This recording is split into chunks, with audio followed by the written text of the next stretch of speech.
Hello, everybody, and welcome to Sunday Underground Chill Stream. We'll have a few more people popping in tonight, but I want to say hello and thank you for those who are watching or who are here, or if you're going to be swinging by or not. Remember, do not drop links to anybody else's streams while I'm on. I think it's very disrespectful, and if it happens, you lose your wrench. This is already the third time I've mentioned it, so I just want to say it one last time.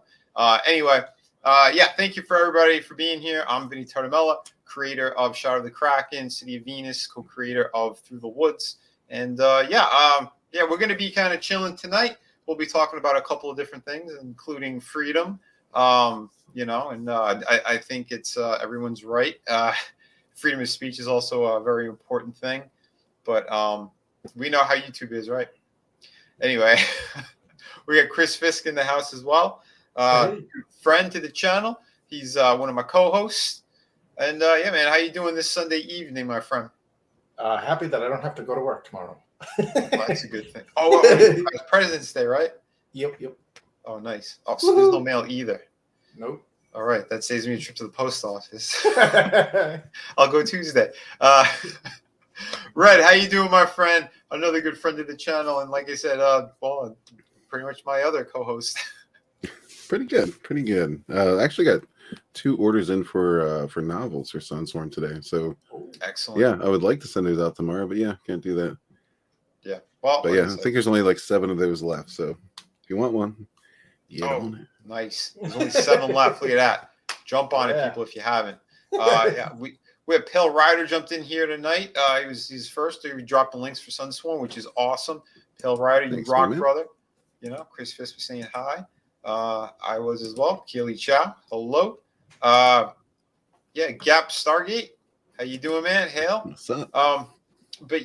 Tonight, like I said, I wanted to talk a little bit about Evangeline Lilly because she's standing up yet again, and she is very classy in what she's been saying.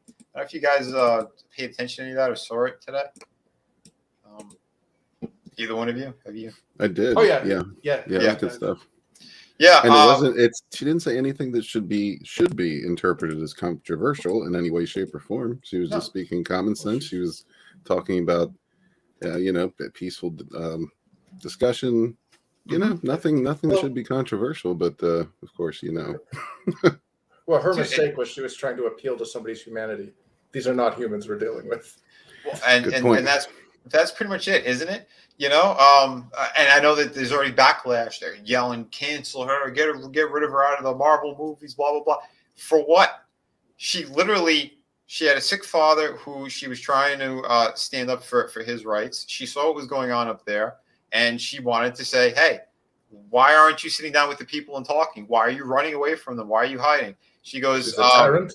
Yeah, she's a tyrant, obviously. This beautiful woman is a tyrant. She's like, hey, sit down, talk with the people. She's like, if I have a miscommunication with somebody, I want to sit down and hear their side of it, and vice versa. Why can't that happen? Why are you people doing this? Why is it always anger and hate? Freedom is an important thing, and seeing these people just again being very peaceful in the streets. They're getting beaten, trampled by horses, arrested. It's like what was that? Was it from Austin Powers? The one chick that works with Dr. Evil. She's like, shoot them, interrogate them. Bring out the horses.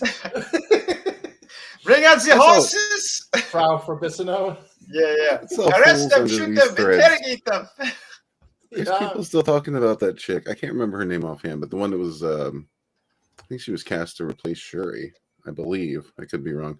But because she wouldn't, she refused to get a jab, everybody went off on her. This was a few weeks ago, maybe a couple months ago now, but they're bringing her back up now. Like, can't let any of this stuff go. Like, the one wants to put in her body what she does and what she doesn't. It's up to her. Leave it, let it at that.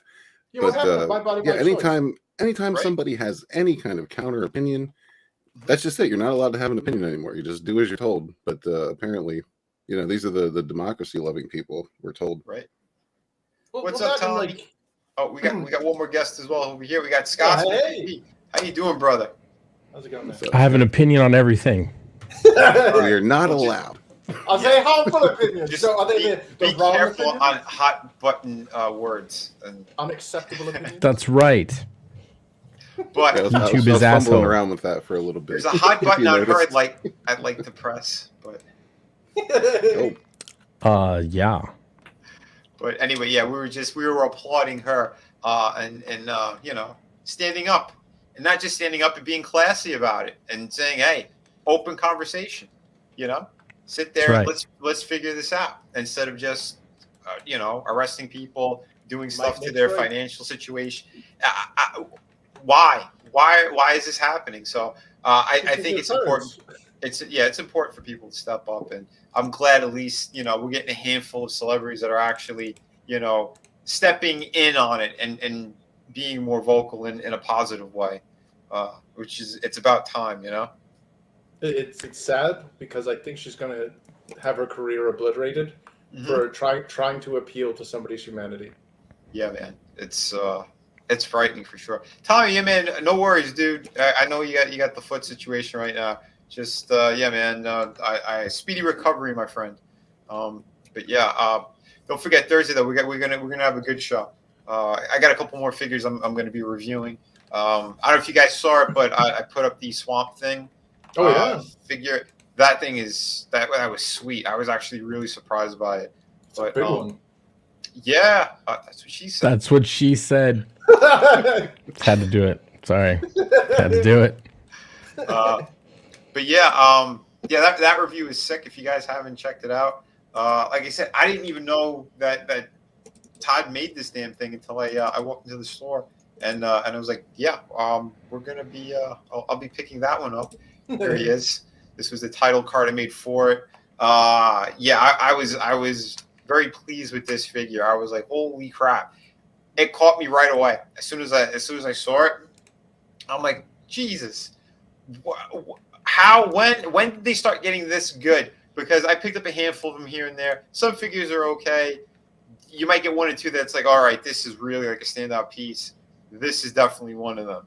And I also heard that Todd broke some records this year in North America. He outsold Marvel Legends, Hasbro's, all their stuff, the Transformers stuff. You name it, he was the #1 toy seller in North America this year, and I am shocked because I didn't know that these DC figures were moving that well. I know a couple popular characters, you can't find them or anything, but yeah, dude, he's been crushing it with these. So, you know, more power to him. But hopefully he steps up the game even more now, since people are enjoying some of the newer stuff, and you know, they got to listen more to fans, is what I got to say. And that's one of the reasons why I'm doing the toy reviews as well. Because I'm a collector. Yeah, I used to work for him, but I still want to see high quality stuff. And you know, we got to hit a certain level. I don't care what the company is. If it's good product, if you could see that they cared about the characters, yeah, I'll pick it up. If they do the opposite, then I won't. And that's how we should all be, you know. Pick up what you want, what you like, collect what you like. You know, Definitely. Don't Imagine let going anybody back in tell time. you what to like. Yeah, you're not allowed to like the something. Stop that! You are wrong. Das ist verboten. No, Unless they're trying to talk you into liking furries, then don't do it. I agree with you, Red. Yikes. I wish we had these toys when we were kids. Like, imagine going back in time, like the crappy Star Wars figures we had, you know, with the woot woot for the lightsaber, and like the you know, the Ninja Turtles that were all the same model. It was all the same mold. Oh, yeah, dude. Wait a minute. Wait, I gotta interject here. We also got die cast steel, right? Die cast steel figures and Transformers, and I mean, like old school Optimus Prime. Holy shit! There's a reason why that thing's so expensive. Oh yeah. There's been a lot of shitty toys, but I think Kenner did it pretty well. Like they had some pretty good They stuff. had a good run. They had a good run of stuff. Yeah. Yeah. Yeah, But for like those were like early '80s toys. You know. Yeah. The battle damaged He-Man where you hit him with the thing and it spins. Yeah. which is cool. Well, that's why that retro stuff is selling so much too right now. Right. You know, because like they re-released a lot of those things, or they updated them. You know, so they're you don't have that weird rubber band thing in the inside of the leg, so it won't just break off. Oh yeah, all of them did that. Brrr. Or the leg, like the way that the ball joints were shaped with the legs, your crotch always broke off, so there was always like that missing like penis part of all your G.I. Joe guys. Yeah, the I cod piece was hated gone. that. Dude, that drove me crazy. That's right.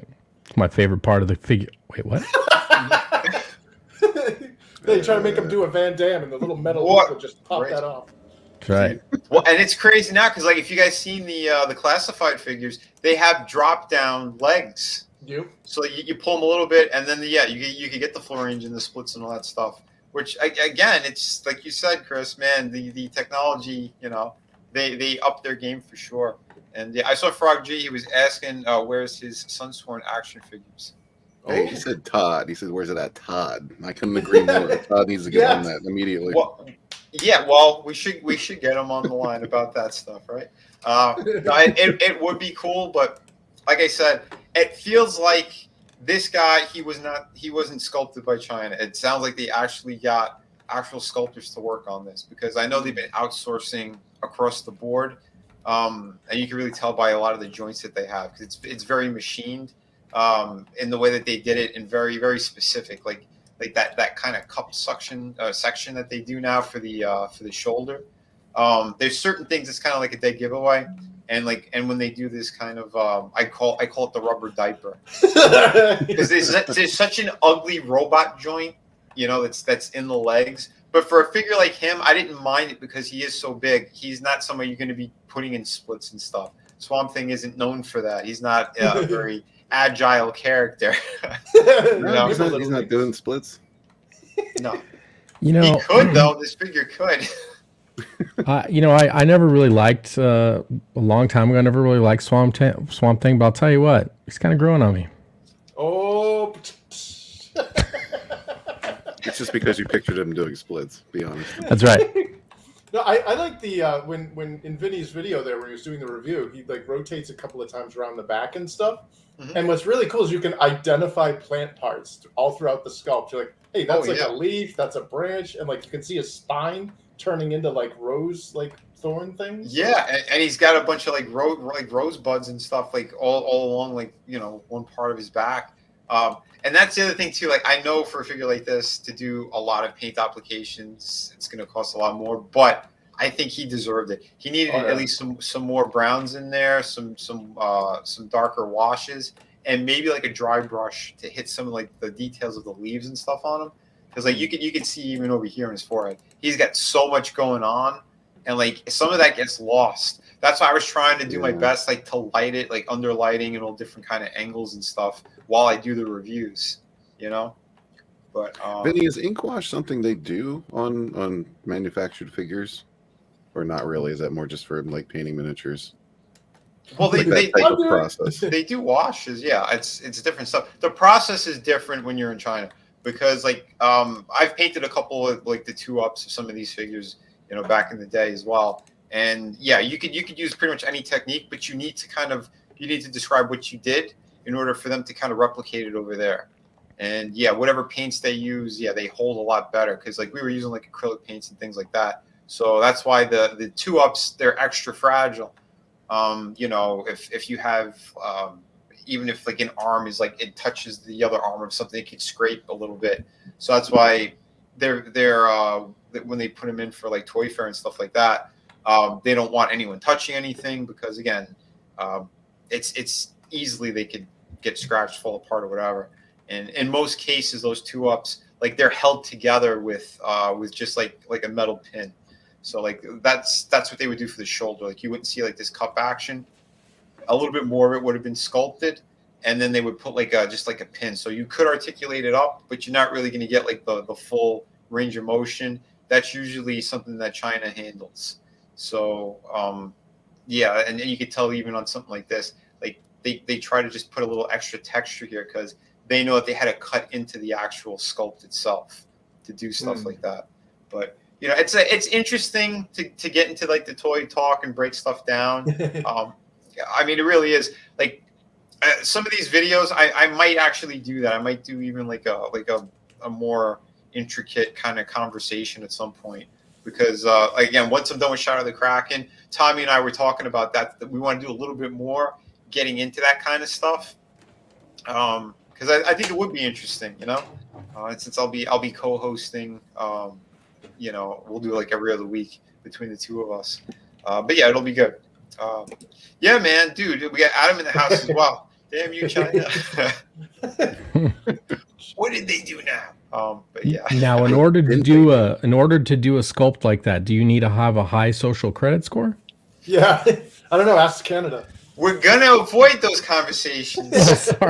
Sorry.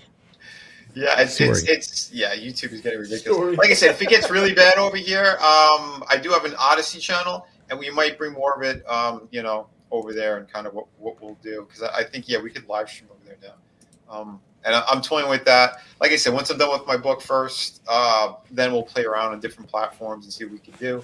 Hail Spike 220.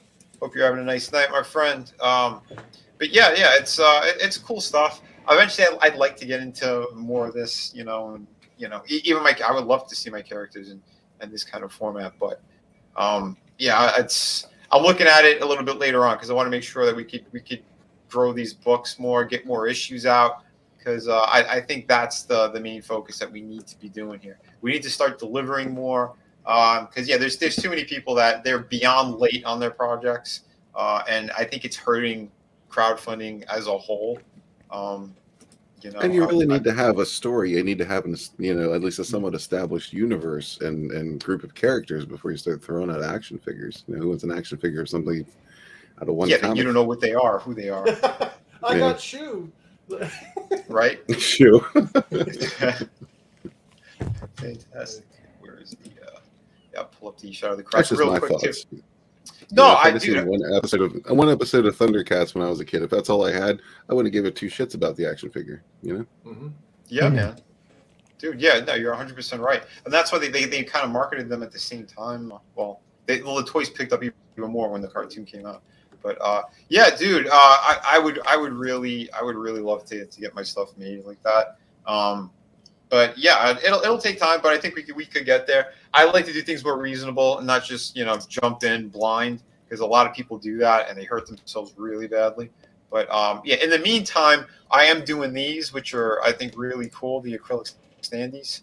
Like I said, thanks to Chris Fisk and his awesome standee. If you guys haven't had it yet, or go check it out, go pick them up. This is a newer piece on the campaign. And I'm going to start doing more characters. So each campaign that I release, I want to do at least another character from whatever that specific series is that I'm pushing. So yeah, I think like the next one, like issue 2, will be the main character of the book. I chose her because this piece was just too cool. I loved it. I love working on it. And who doesn't like a hot pirate chick, right? So I made her the first one on that. And so again, my next campaign is going to be City of Venus 2, so I'll probably do like Jessica from that is what I'm thinking right now.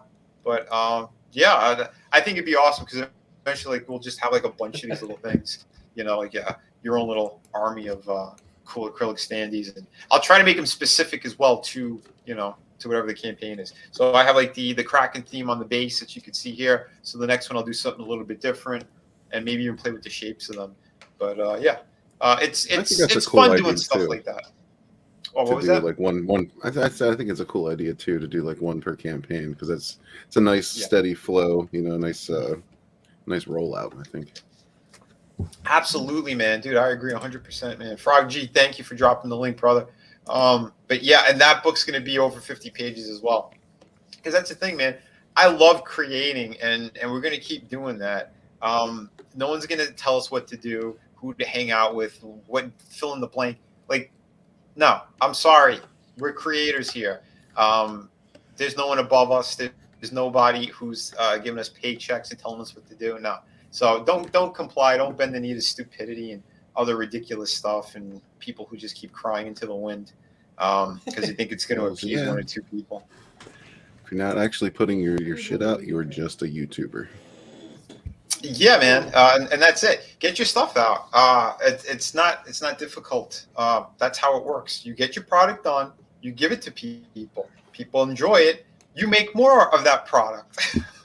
Well, not only that, but like it's cool and all to tear down like the corporate media garbage. Like seriously, I tried to watch Peacemaker. I got about 3/4 of the way through the first episode, and I was like, okay, strike 3, you're out. Like it was just this constant like, okay, look, it's an 80-pound woman that just kicked the shit out of these guys that are like bigger than me. And I'm like, Dude, yeah, okay, you're done. Goodbye. the best is what they did to the DC universe, man. Any fans of that stuff, they were just shitting all over Zack Snyder's stuff. The whole Justice League thing, and I heard the ending. That's what they did. They brought them in to make fun of them, and it's Aquaman apparently is a pescophilia, but to borrow something from Walton,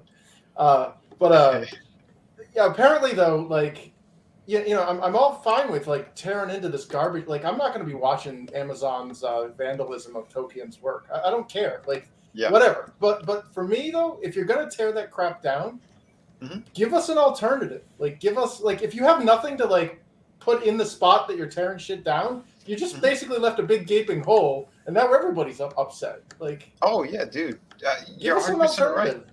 Yeah, it is. It's sad and it's ridiculous, man. It's the same shit with, like I said, we're seeing it everywhere. Comics, movies, games. Yeah. That's why, like, when we could find something good, I'm going to talk about it. I'm going to talk about the good stuff. It's something we should be doing, But like I said, and more people should be banding together. And I'm not seeing that. I'm seeing people cherry picking creators. Punching down on others. It's really nasty, everything that's been going on. I still see there's a couple, well, not a couple, there's literally one, maybe 1.5 douchebags out there still trying to fling shit, in directions of me and other people. And it's like, excuse me, where's your book? They still haven't fulfilled anything, and they're trying to shit on people who've actually delivered over 5 times. I got number 6 coming out soon. 7's in the works. I have 8 planned as well. Like, these people make no sense to me whatsoever, and they think that just by flinging shit and slander that that's enough. I'm gonna be noticed by somebody who hates somebody. Are you serious, dude? We're all trying to fight together here to put good stuff out there, and if we keep having these little arguments or whatever dumb shit people are trying to do, well, guess what? Fans get pissed off and they don't want this stuff anymore. They'll switch their hobbies, and it's something that it's still not sinking in with people. They keep using this shitty tactics that's going on in politics right now. Keep them fighting, because when they fight, none of them are going to be able to stand together, and that's what's going on across entertainment, and it's really, really dumb. It hurts business across the board. But yeah. Well, agreed. We should be like. And I know there is competition. I know there is like, I want to get my book out and I want to be this. But there's a difference. There's a difference between competition and trying to destroy others. Well, yeah. When you destroy others, like the person who really has nothing to lose, you think they're just going to sit there? No, something else is going to happen, and that's not good. When you get to those levels, things get dangerous. You don't want to be there. Well, the thing is, though, is I don't really see much value in competing against like the people that like it's that my enemy's enemy is my friend kind of thing. Like the corporate media or the people that are pushing like gay Robin. Like, did you see some of those covers they're putting out with like Nightwing now? He looks like he's on like, it looks like some yaoi stuff. Like, and then you've got I heard about a friend of mine told me something. They did some with Nightwing. Yeah, like he's all like Well, anyways, the point I'm trying to make though is that should be the competition. That's what we should be trying. Like, we can deal with each other after the enemy's defeated. If you're infighting beforehand, then they're just going to be pointing and laughing at us. That's 100% it, man, and that's it, and that's what they're looking to do. I know there's some creators out there in Marvel and DC that are doing that shit. They're trying to find something really bad about the indie scene or the specific hashtag things or whatever, and they want to dunk on them. And if they can find something that's really bad, then guess what? They're going to put that label across the board, and no one's going to want to deal with anyone in those circles. It's just how it is, you know. And the bigger names don't care because they're sitting on royalty checks from these companies directly. So that's why they have really no skin in the game, because they know that their fan base is always going to be there. Who gets hurt? It's the other people who are trying to grow things, you know. I think the point is most of us have no desire to fight with anybody. We're just here to create entertainment. That's it. Exactly. Create entertainment, have fun, hang out with people you enjoy, have a good time. That's what we're here for. If you're here for anything else, man. Fuck out. Well that's why we say it, man. Well, I want that to succeed. Exactly, man. Because if it succeeds, that means you get more issues. You know, you get more of the story that people are working very hard on. You know, it's right now. It's just some people still want to just ride on drama and nonsense, and that's why I cut that shit out. You know, it's like if you do that on my channel, you do that near me, I block you, I remove you. That's it. I don't have time to waste. Other people don't have time to waste either. And the ones that are still doing that, well, now you know why their books are so late. It's very simple. If you're seriously itching for antagonism and you really want to fight, there are plenty of enemies out there. It's called the corporate media. Like, right? Exactly. Seriously, dude, I used to love, seriously, Sci-Fi Channel stuff. I watched Resident Alien the other day, and I had to turn, I'm done with the series. Right in the middle of episode 3 of season 2, they stopped the whole storyline to talk about feminism and about the narrator literally talks to the camera and he's like, women are paid 70 cents on the dollar for men, and that's wrong. What the hell is this? The MASH theme, and this girl's hanging from a helicopter throwing women's lib things. I'm like, what the hell does this have to do with the crash landed alien that's living among? Oh, what? Well, because those aliens had similar problems, you see. That's why they left their planet. But that's happening with everything, though. That it does it in that, and then I was saying with the Peacemaker stuff, I'm like, oh boy, here we go. White people are all racist. They're all bad people. Yeah, oh god. I had no interest, especially with James Gunn and his best friend on that island. I don't. Yeah, I'm not supporting that. That's why I didn't watch the last Suicide Squad movie either. Because I think it's disgusting, man. Hollywood keeps giving money to these people. It's well, they did a great story. Who cares if they did or they didn't? What they've done in their private lives, that is common knowledge, or there's lawsuits or whatnot, those people should be in jail for what they've been doing. But instead they get praised. And that's the thing that's sick and demented, and they still give them a pass across the board. That's why when you have the good ones who come out, like Evangeline Lilly, who are talking about, hey, we should be doing something better for humanity right now. We should be listening to one another. We should have a proper dialogue. Because without it, you're going to see whatever's happening right now. And to their credit, Canada, those people have not done anything against the cops. They've just been, everything that's been happening, they've been beaten, arrested, all that stuff. That's the cops doing it to them. They still haven't done anything whatsoever. And I really thought it was going to happen when those two people got trampled by the horse. I did see something. Sure. I did see something interesting. A Canadian dude was driving at night by an airport and whipped out their phone because they saw a United Nations cargo plane on the tarmac. And the question was, how did they get so many cops in one area really quick for that mobilization? So it might be some of those guys were UN troops, UN personnel hidden behind the shroud of some sort of riot police Canadian uniform. You mean all the ones with their badges hidden and all their identities are obfuscated? Yeah, the pretty much. They're freaking pretty much. Yeah, I don't know.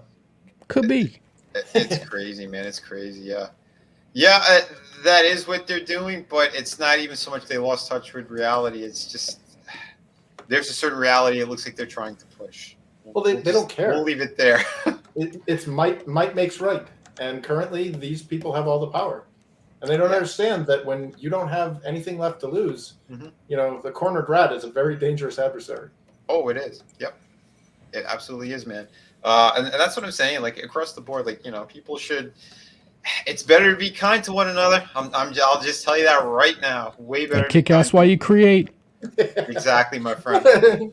Exactly. That's why I say it. But yeah, for those who can't do it, yeah, just you better stay away. Period. Because the end result ain't going to be good, not for you or anybody else.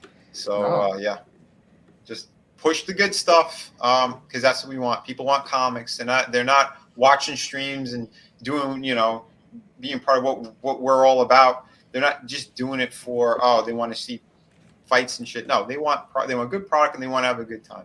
So we're gonna keep it over there. We're gonna keep it along those lines. And like I said, we'll try to talk a little bit more about what's going on as well, current event type stuff, and we're aiming it more towards entertainment.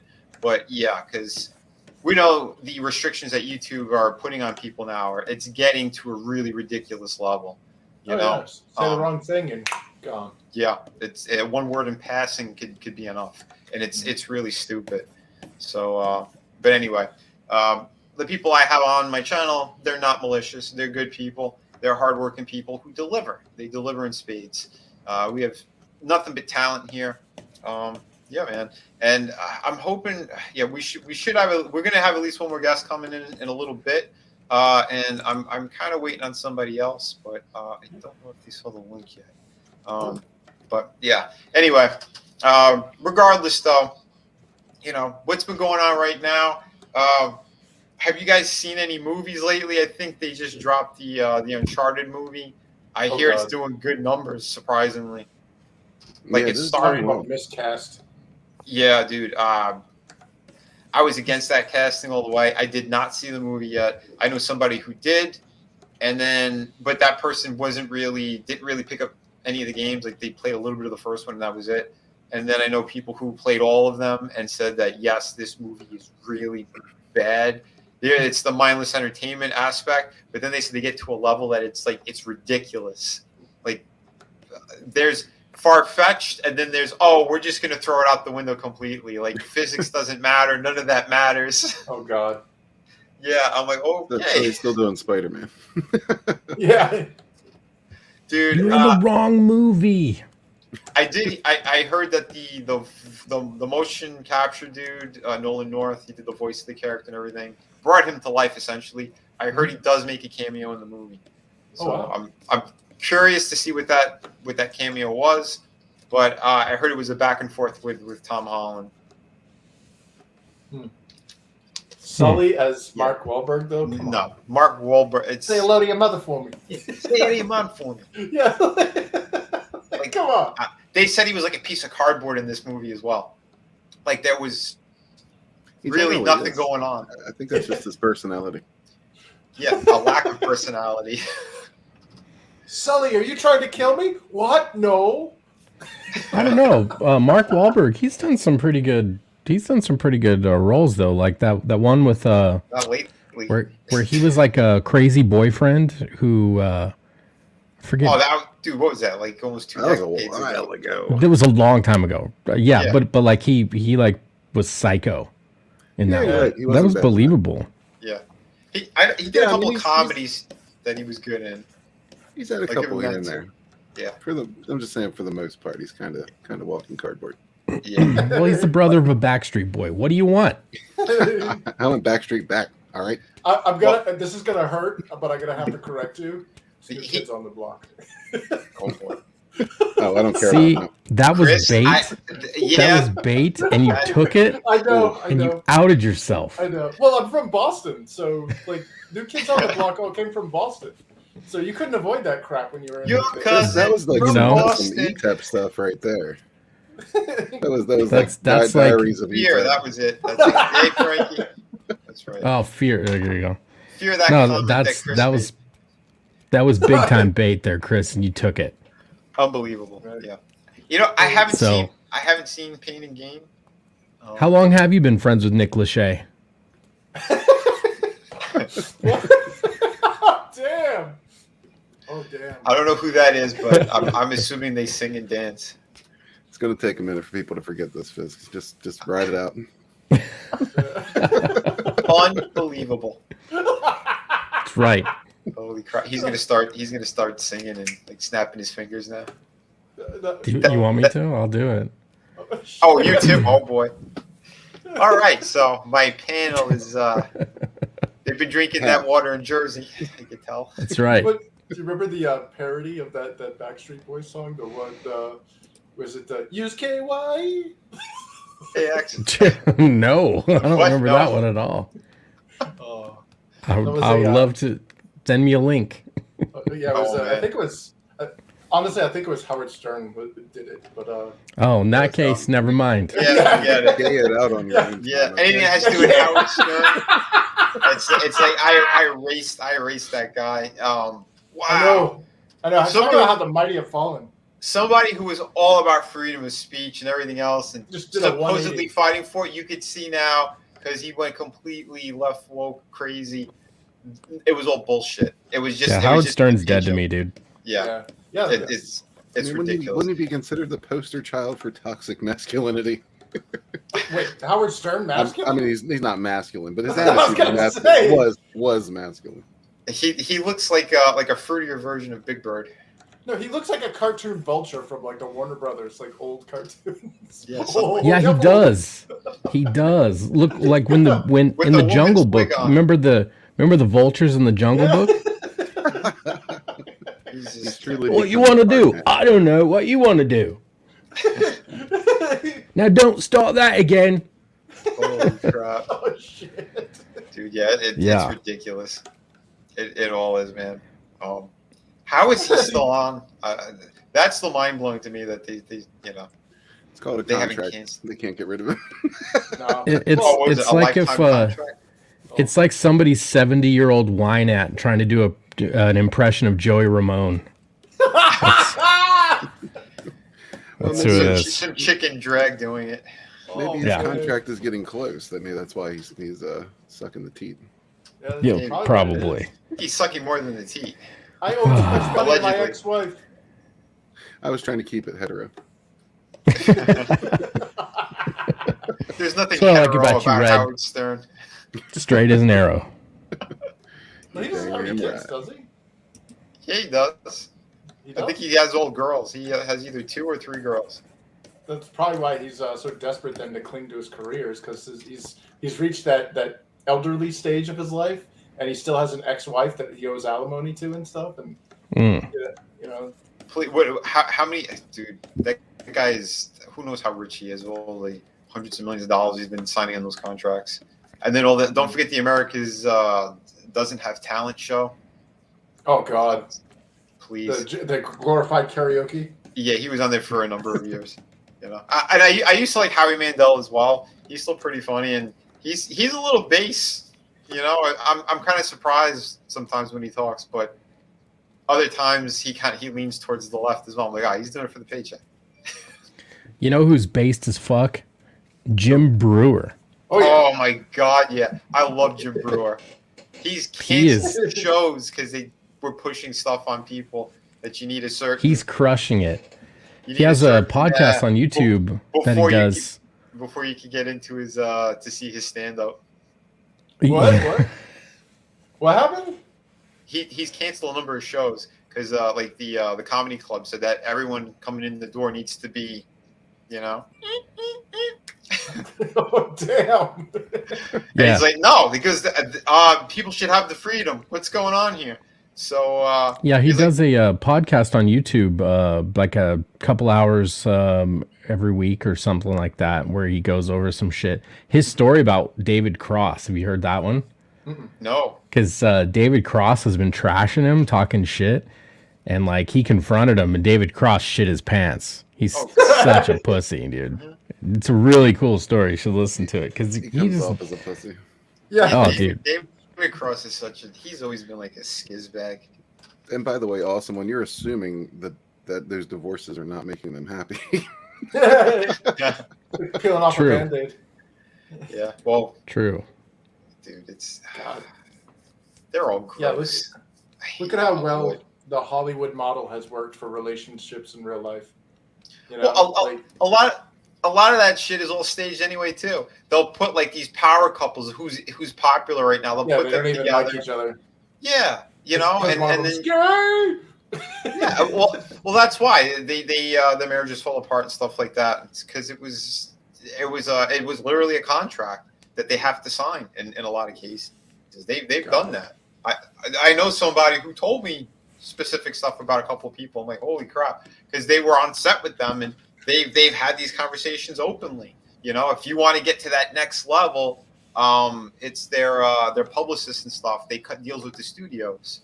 It's a whole thing, man. It's insane.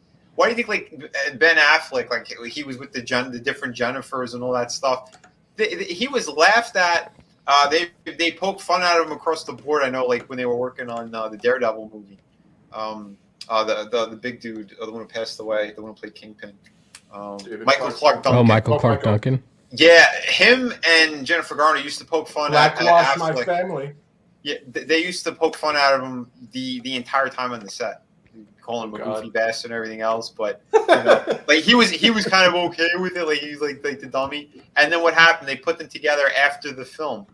They decided, oh yeah, it's they're a power couple now. That didn't last long, not at all. And there was allegedly rumors that something happened to her. She caught something from him, and that's why they broke it off and got a divorce. Yeah, because she went missing for a while too. She was gone for like 2 years straight. She had those sores on her lips. Allegedly. Allegedly. In a video I didn't game. say that. I didn't say that. But rumors is what I heard. Right. We don't know if they're fact or fiction. Dude, It leans towards one direction. Well, speaking of weird, Not like, the band. Yeah. Whoa. But no. Speaking of weird stuff, I watched a documentary video on YouTube about Bob Saget, and they had a lot of stuff about the Olsen twins. No, it didn't go into that stuff. But they had some stuff about the Olsen twins, and my God, the stuff that was pushed on those little girls is disgusting. 14 years old, like so one of them was forced into like they had like some raunchy like softcore porno kind of directors or whatever that were making like a kid movie. Like, and the directors are like, why are we what? Like, okay. And hold on, they did the bad stuff and then they hired them to do a mainstream movie. Yeah. Wow. And they had the Olsen twins on there who were 14 at the time. Was James Gunn involved? Probably. Harvey Weinstein. Like it was like a makeout scene or whatever, and like the actor that they had, they interviewed the actor, and he's like, I was super uncomfortable. I'm 22 years old, and I have to make out with a 14-year-old girl. Oh. Now, see, how does that go through? That's illegal on every level. So, shouldn't people have been arrested? Just turning balls in Hollywood. It shouldn't have gotten to that point. It should have been, okay, oh, wait, this is happening? What? No, rewrite. Well, they were also showing interviews with, so they showed interviews with the Olsen twins. And what's up, Edwin? Regis Philbin and stuff. And like Regis and Donnie and Marie, and they're all like asking these like 12-year-old girls about like disturbing sexual questions. Like they had one where it was like they pointed over to Kathy Lee, and Regis is like, yeah, pretty soon you'll look like that, I hope so. And I was like, you just told a 12-year-old. Regis is a little. He's always been a creep and a douchebag. I met him twice, and me. What do you mean? You don't like Regis Philbin? Not at all. Come on. Well, like the first time we met him, he was nice or whatever, and then the second time, he flipped out, and my brother, not Frankie, a different brother, in unison we went, "Go fuck yourself." And he just got like his head got beat red like a tomato. What do you mean, you little troll? Like, how can you be disrespectful to people, dude? It's like, please, you're making millions of dollars for sitting there reading shitty articles off of a newspaper. Nobody likes you. You're a dancing troll is what you are. What he was. You know? I kind of feel like Regis should have taken over for Larry King. You know, Larry King just held on until he evaporated. Yeah, no, it looked like he chose wrong when for the Holy Grail. Yes, something else happened to him. You have chosen unwisely. They were covering up something that happened to Larry King on top of it. Yeah, it wasn't goblinoid. It wasn't witches. It wasn't a clean and clear thing that happened. He's just kind of like, oh, he's dead out of nowhere. Yeah, I think he died years ago. Speaking of which, they're going to be doing that to the Queen of England soon. Oh, I know. I heard she. Yeah. Hey. Oh, she gonna be like Tupac at Coachella? I think so. There's gonna be Nice. a hologram of her. She's just gonna be like waving like this. Yeah. Holy crap! They should use the same model that they did for him. Yeah, just put her head on like this. Right. Put her head on Tupac's body. You see, grab her crotch. Thug life. She's doing gang signs. Oh my god. Oh She's my just god! talking normally the whole time, so it's like, my fellow British citizens. You know?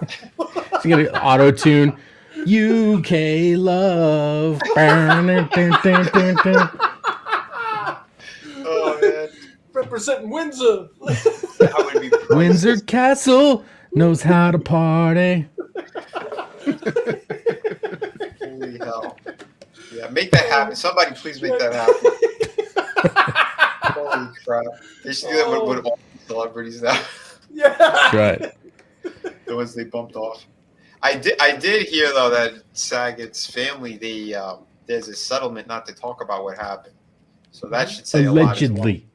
In a video game. Wow. No, it was on the That's news. pretty much all you need to Oh. know. No, it was out. Yeah, Shannon Bream covered it. She said that the Okay. family, apparently there was a deal that was cut, and they're not talking about what happened to him specifically, and we'll leave it there. But if anyone watches his podcast, like go take a look. He's on YouTube. I think one of his last streams or something. He talked about that he was so proud. Much like someone mentioned it in the Like chat a stand-up earlier. comedian. There was a female comedian who boasted and bragged, and then she said that Jesus loves me most or whatever, and then it fell back and cracked her head open. No, dude, Salty Cracker has a video, and it's a montage of all of these people, like TV personalities, and they're all I've it's seen that. Like the soccer player, and then the German woman is like, yeah, everybody should go. She went wall-eyed. Uh-huh. Like, there was like 3 news reporters, same deal. That's like, Yeah. oh, what did that? Oh, it must have been. It's just seasonal allergies. That's why they collapsed. They said that like the German woman, it was because she missed her breakfast, and like Salty's like, Allegedly. I played soccer all day. Like I missed my bagel in the morning, and I didn't drop dead like that. Like, Yeah, Unless- I'm sure she fainted from the lack of 400 calories. yeah, exactly. That bowl Listen, of there's cereal, a lot of people, news anchors, comedians, soccer players who are hypoglycemic. Pebbles, If they don't eat every 2 hours, they collapse. I thought you knew that. Well, do they make your eye do the robotic wall? Like one of her eyes literally went. Yeah, it's called the Columbo. Pardon me, ma'am. Thank you very much. Yeah. Oh, just one more thing. Holy crap! Awesome one. Yeah, he chooses the hologram queen over the current leaders. Oh, please, Thug life. man. I know. Well, we have one sitting in office right now who's literally on strings. Yeah, it's like the weekends at Bernie's. Yeah, man. Holy crap. I've got no strings to hold me down, You man. got Ukrainian dollar bills hanging out of his pocket. Oh, That's right. I know that. I wish I could talk about that, but I know, dude. I like it. Maybe we'll do a stream during the week and just do it on Odyssey or something. I want to see how that works. I haven't had a chance yet to go take a look. But yeah, if we go over there, man, we'll have a free for all. A whole lot of F-bombs, a whole lot of specific talk on the old Stabarinos. The Norman Stabarino, yes. I don't know. What do you call it? The Psycho? Yeah. Nah, it's what I call my wiener whenever I'm, in coitus. Stabarino. Captain Whoa. Stabbin. His wife is actually Ahoy! Stabarino. That's right. She Rumble. thinks it's sexy. Yeah, well, next time you do that with the missus, just let us know how that worked out. I'll just say, hey, little Stabarino there, Vinny. Sorry I couldn't make the stream. I was busy. Little Stabarino. Yeah. A little over here, a little over there. But you got to bring it up to the wife. You got to say that. It's like, it's time. She's like, for what? For the old Stabarino. She's like, what the Come hell's on. that? Well, you could even say that she'll never walk right again, and it could mean two different things. That's right. Well, listen, that happened a lot with the few women I was with, but all I was going to say, apologize afterwards. you could be that, or it could be the stand-up comedian who took a head. Listen, I'm about to give you a little wifo-carditis. You know what I mean? Let's do this. Gonna get some inflammation down there. Mogwai saying Rumble. I don't have a Rumble account. Yeah, but I have an Odyssey. Like I said, every time I uplink, if it's like a short live stream, it goes over there, and if it's any of the toy reviews, it goes up there as well. I think if it goes over an hour, like it's not mirrored over there. But yeah, like I said, I have one of those. So like I said, if anything, I'll probably try that one. I'll probably try Odyssey. Nothing's written in stone right now, but I would like to check it out because I listen to a lot of people over there, and yeah, they're just saying whatever they want, and I don't see anybody getting flagged or anything like that. Nice. So apparently, freedom of speech still exists in a couple of places. So a certain country doesn't own that service yet? I guess not. Not yet, apparently. Too bad, White Low. What? Is there any rumblings of people selling that? Oh, well, as Ted DiBiase says, everybody has a price. Has a price, that's true. Build back better. Gaijin. Quite low. Yeah, quite low. Kanema. Holy crap. But yeah, you know what?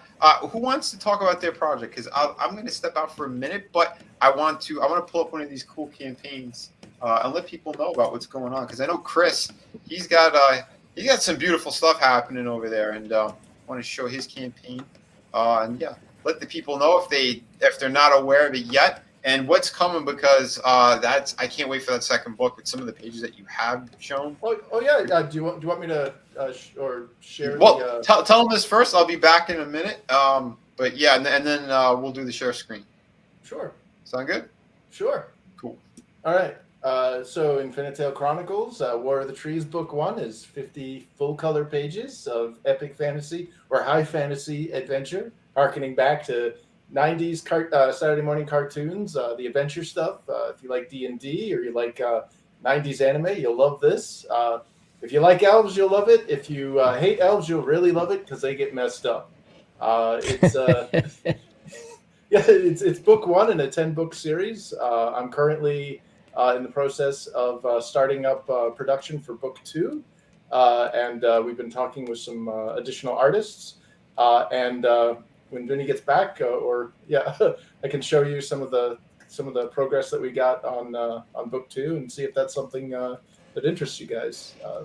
We also have, I don't know if you can see this, but I've been working on trying to uniform the product boxes. So we have this nice little magnet sealed product box with a nice little kind of world map and all the goodies inside. Yeah. And it's the same kind of dimensions as the Alterna books, or if you've got the Cyberfrog book, it's the same size. It's those store folio books. It's got some plastic, so it's not cardboard. And I'll be making these in a very limited run, so these will be like a specific tier for book 2. I said this last time. I'll say it again. Tell me you didn't work for Blizzard without telling me you didn't work for Blizzard. Well, oddly enough, though, I technically never actually. Yeah, I've never been on Blizzard's payroll, but let's just say that after Firefall went down and a certain game that starts with an O came out, you'll see a lot of similarities in character designs, and I don't think that's a coincidence. Interesting. Yeah, yeah. The original box is a little larger, but it's cardboard. So we're hoping to up the game a little for a very limited run tier in the next book. Nice. And I recently, and I got to give a shout out to Brain Cage, Greg Levitra, and Tank Ferret. I've been talking with those guys, and they had mentioned something that, it's one of those things where it's like, I should have thought of that because I'm a UX designer. Quantitative analysis is my bread and butter. And they had suggested, sending out a survey to get conversations or to get feedback from your backers. Like, what did they like? What did they not like? What are they expecting in book 2? Did they see any? Were they satisfied with the product? Were they unsatisfied with the product? And I kind of listed it all out in sections. And I'm getting in some of that data now. So I have about 20 out of the 150 something that I had sent out. So it's nice getting that data in to be able to do some quantitative analysis so that I can improve for book 2. And, nice. Oh, excellent. Yeah, if Vinny, if you can go to the infinitalchronicles.com website, if that's. Is there a link on here? I believe it's at the very. It's at the bottom. Yeah, it's just infinitalchronicles.com. Oh, there we go. Yep. Bam. And let's see when it loads. And then go to the blog section. It's at the bottom.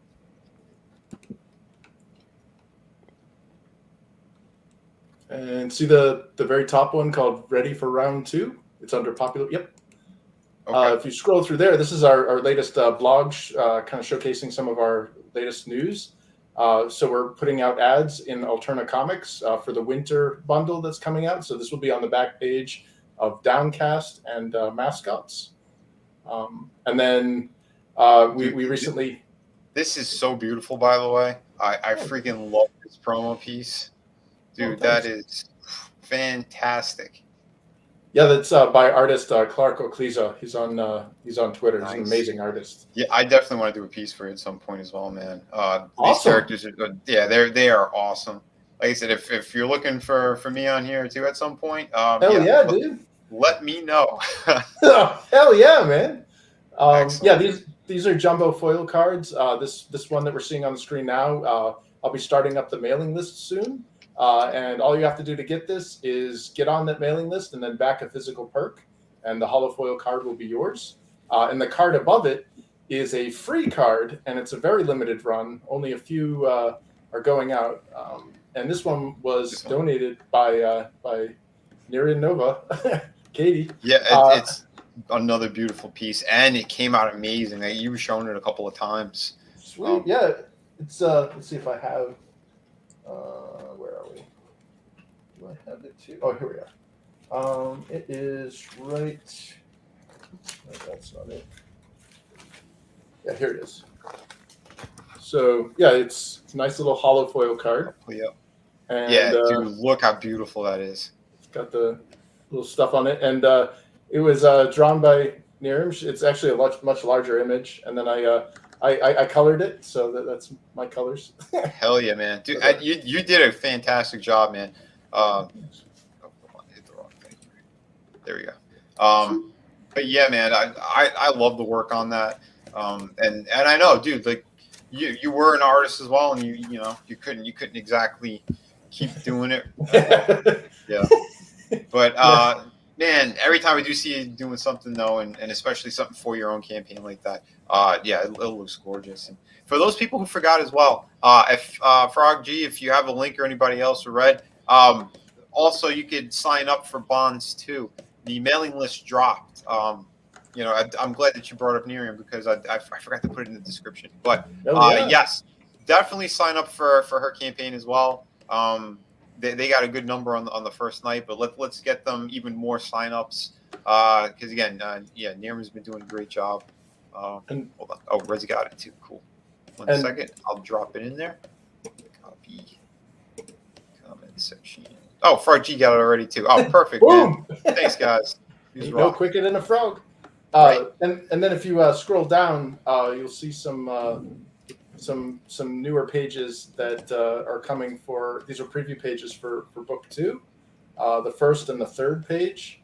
Yeah, oh, dude, these are so professional, man. I really love the artists that you got on here. The coloring's fantastic. Lettering works, dude. Yeah, this is look at dude. That is killer. Like literally, they're getting slaughtered here. Yeah, I'm. That's me with the lettering. So that'll be my attempt to save some money. I'm no Eric Weathers, but I'll try.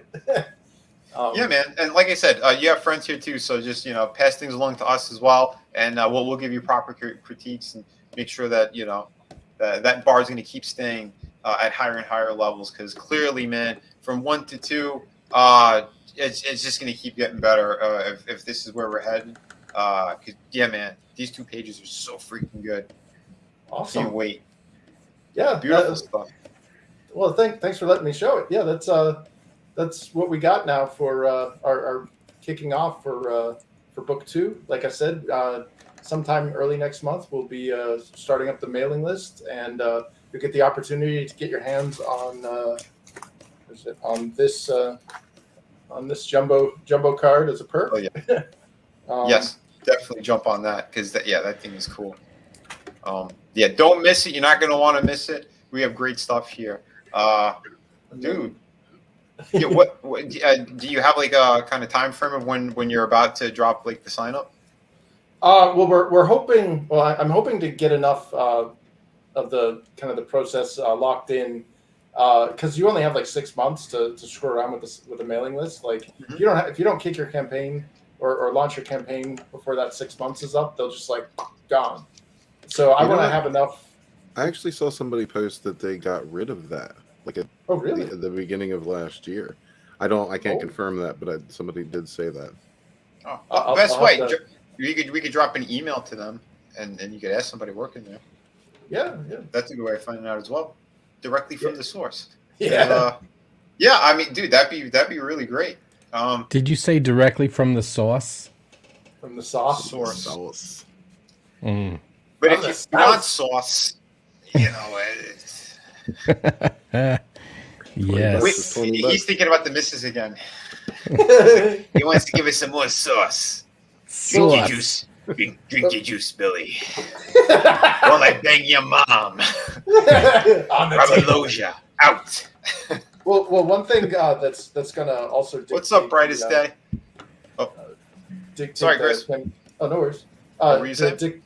I said one thing that was also going to dictate the campaign is because I sent out that survey, it'll help me better kind of target what my stretch goals are and kind of focus on what people liked, rather than kind of pushing toward things that weren't as well liked.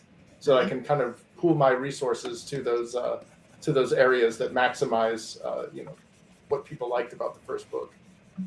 Nice, man. Yeah, I saw the email, I think this morning. I didn't have a chance to get into it yet. That's why I was looking on my phone where the hell it went.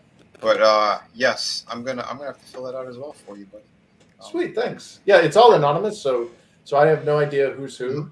But if it says like there's some demographics questions in there, and then it's all like your art sucks, your book sucks, and See, you're clearly out of your element. Your cousin from Boston sounds like a douche. Not now, Chief. I'm in the zone. Right? That's what I say every morning when I do my constitutional. That's what you call it when you drink your coffee? It's time for my constitutional. Nah, it's what I say shortly after I drink my coffee. And give the wife the sauce. Oh shit! Oh man! Yeah, it's a good time. Leave it to me to bring the poop and fart and dick jokes. Why am I on this channel? That's also red. That montage you have with diarrhea thing is hilarious. Oh my god! And Miriam was so uncomfortable. She's like, "I thought we were supposed to be promoting my my sign-up page." He's like, "Hold on a second. Anthem? We need to play the diarrhea clip." Well, there's a lot of hard work into those things. Yeah, gotta get that out somehow. It was glorious. That gurgling in the beginning. Yeah. I don't know. I've found usually, depending on how severe, it's not really all that hard work. It kind of handles itself. Yeah, like what's up, Johnny? Oh my god, that's hilarious. Holy crap. But this looks amazing. If you guys haven't yet jumped on it, sign up. What's the goodie you get on the sign up? I signed up. I didn't even see what it was. We don't have a goodie listed. I think Miriam's still thinking about that one. Gotcha. Well, in the meantime, you're going to get the latest updates, and you're going to find out what's going on with the project. So sign up for that at least, and and you'll be notified when the campaign goes live. and that's a good thing. So, hell yeah, Mhm. this is looking great. So she's gonna have. I mean, I know you talked She's about a kicking little these bit. pages out, man. Like she's Yeah. gotten 10 pages, I think, in like the last 2 weeks. That's being Wow. at work full time. That's working on other people's stuff. That's Yeah. amazing. Like when Frankie she starts fucking drawing kills this, me, she man. just gets into it. She's in a good rhythm. Yeah. Frankie fucking kills me. What do you say? He's like, what do you say? Pizza sauce, pasta and sauce, meatball and sauce, and that, folks, is a New York accent. No big whoop. And there you have it. And there you have it. All right then. Hey, yo, away, Angela, Mona, Lisa, What? the Tony Danza. I heard that every character had to be. Who's called the Tony. boss? You heard what? I heard his like he was not exactly the most cerebrally proficient, and he He's had to have brain all this. Yeah, all of his characters had to be called Tony because he wouldn't remember his like. Yeah. Exactly.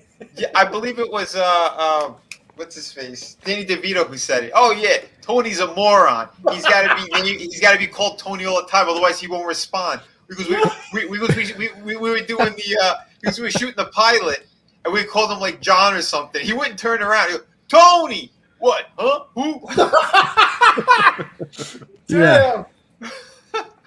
He's like a smaller Lou Ferrigno. You know what I mean? Oh God. Well, at least Louis was deaf. I mean, he had that. There was a reason. Yeah, Louis is deaf and cheap. I've met him a couple of times. He's a very cheap individual. He's like, the first thing he said, you walk up to the table, he gives his prices. I could give you that price. Okay, pal. I just wanted to say hi. I don't need a printout of you as Hercules from fucking 1980. 80. Whatever it was. Sure. Probably 79, 77. Whatever it was. I don't remember. Hey, speaking of other good people who Speaking of birthdays Hercules. was around that time. Hercules. Yeah, how you doing, my friend? I'm just I'm over here with my rainbow ass sunglasses on. We're good, man. Hold on. Oh, this guy. Nice. Damn, dude. Did you just finish up another season of Melrose Place? It's the fabulous Unabomber. Listen, as one bald man to another, watching that green screen adjust to that sudden burst of light, I just gotta say, you disappeared there for a second as it was adjusting. Hey, Speaking of wonderful, we also got a Dig Outlaw in the house, man. How you doing, my brother? What's up, Doc? We gotta say it. Sorry, we do. oh, Excellent. what's man. going on, everybody? Hey, how you doing? Yeah, we were just kind of. Oh no, I I just got done watching Walking Dead with the wife, man. We've been watching that shit. We've been watching that shit since the beginning together. So it's like, actually, you know what? Tonight was really good because Maggie went like the whole time. I'm like, they're. It's another, of course, like they run into a group, and Maggie's back. Yeah. The show she left The Walking Dead for got canceled, of course, because it was utter shite.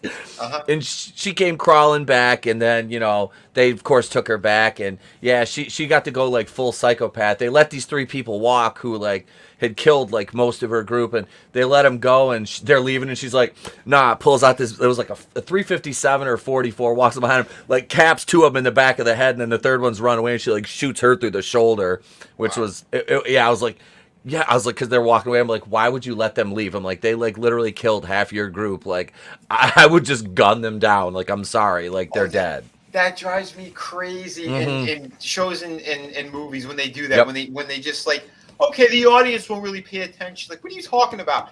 Right. My brother said he was watching that newest Chainsaw Massacre movie. Oh, I watched that the other day. Yeah. He said it was the stupidest thing with really bad acting. But there's a specific scene where the chick is laying on the floor. A cop was just killed. His gun is in arm's reach, and you have Texas Chainsaw Massacre is like ready to kill her, and she doesn't grab the gun and shoot him.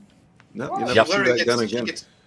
Dude, there was so many opportunities for them to kill Leatherface and that. But like honestly, as shit as that movie was, and we're Gap Stargate. We're doing a live review of that Friday. Friday morning on the channel with Vassy, my Scottish lass. What's up, Sam? So she's coming, but yeah, that I thought it was horrible. I was like, wow. Like and I watched Uncharted last night. That wasn't bad. See again, but you didn't play the games. Right? No. That and I said that in my review. I said, look, I said I've never played a second of the game. So if you want a game, to movie, I said I have no idea. I said I'm not gonna pretend I do because I know nothing about it. Yeah, because right before I started the stream, I was starting to watch some of your review, and then I saw what time it was. And yeah, so you got up to a certain point. Like I didn't want to hear spoilers anyway because I still might see it. I've been on the fence because I have a friend who saw it. He only played some of the first game. He didn't play all of it, but he goes, "Yeah, I liked it." But he's somebody who he's not super picky when it comes to movies and stuff. Although if you point something out, it'd be, "Oh no, you're right." But and so like that guy, what's his name, Jeremy, who does those reviews. Like, Jeremy Johns. Yeah, he's played all the games, and he says anybody who's played all these games, just stick with the games because you're gonna like those scenes are way better and more cinematic in the video games. Like what happened on the cargo plane that happened in the third game. And they said it's way better in the third game. Then they said towards like the end of this movie, they just throw all logic and reason out the window. Physics don't matter. It's just let's just do CGI everywhere. So I'm like, I don't know. He didn't hate the movie, but he didn't fully enjoy it either, from what I gather. Because if you go in drunk, you'll probably enjoy it. So, I was drunk and I was stoned, so it was like you just turn your brain off. You just turn your brain. It is honestly, if you just turn your brain off and want like an action movie, it's good. And Holland did like a lot of his stunts, and he was good. I'll give him that. I know that, because he's a regular gymnast or whatever. Yep, he's an actual acrobat. Yeah. He does his own stunts, and he says this movie screwed him up so much. He said he really messed himself up big time during this movie. That's why he says he might even fall back a little bit from doing too much action stuff. Spider-Man isn't as bad because he goes it's mostly CGI whenever they're doing really big things, but he'll do some smaller stuff. But yeah, he goes this movie, since he doesn't have a mask on, and they didn't really want to do stunt doubles that much unless it was a really crazy scene. He got injured a few times. He said he really messed up his back, from what I heard. But dude, it happens. But at the same time, it's like I know he's so miscast in that role. Oh yeah, that is not the character whatsoever. And I heard the actual motion capture dude and the voice actor Nolan North does a cameo in this movie, and he's got a back and forth with him. Etop, how good was that scene without any spoilers? Okay, and I had to, because I'm watching the scene and I'm like I said, I don't know the games or anything, but I'm like this is somebody. Like this is somebody. I'm like they're paying too much attention to this particular somebody for it to not be like a kind of nod or homage or something or other, So it was going back and like finding out who it was for me, like I said, because I don't know. I was like, oh, okay, that makes sense, and that's cool. Like even from my perspective, Like so I you said, remember Barry Meter was going off the charts. well, no. Like I said, I've never played the games. I don't know anything about the franchise. I was like, because it's just like a scene, and you're like, this is supposed to be something, Like it's kind of like this is. It's inside baseball is what it is. Right. You know what I mean? And like I said, I had to look it up after the fact to figure out what was going on. Because first of all, you could see how charismatic that guy is, correct? In that scene alone? Yes. Oh, absolutely. Abso-freaking-lutely. And I met him too. He is naturally hilarious. He did the voiceover for Deadpool and a bunch of the video games, the cartoons. Okay. He is that quick. He's naturally that funny. And such a great guy. There's a show called Con Men that him and Alan Tudyk did together. Okay. I highly recommend it. I forgot where it was. It was on some kind of internet platform thing, and then they moved it over to something, because I saw it like on a Roku thing a couple of years ago. That show is hilarious. Nathan Fillion's in it. There's a bunch of people. It's like the whole convention scene. And he's like one of the most famous motion capture guys in all of Hollywood, and he sees himself as this thespian.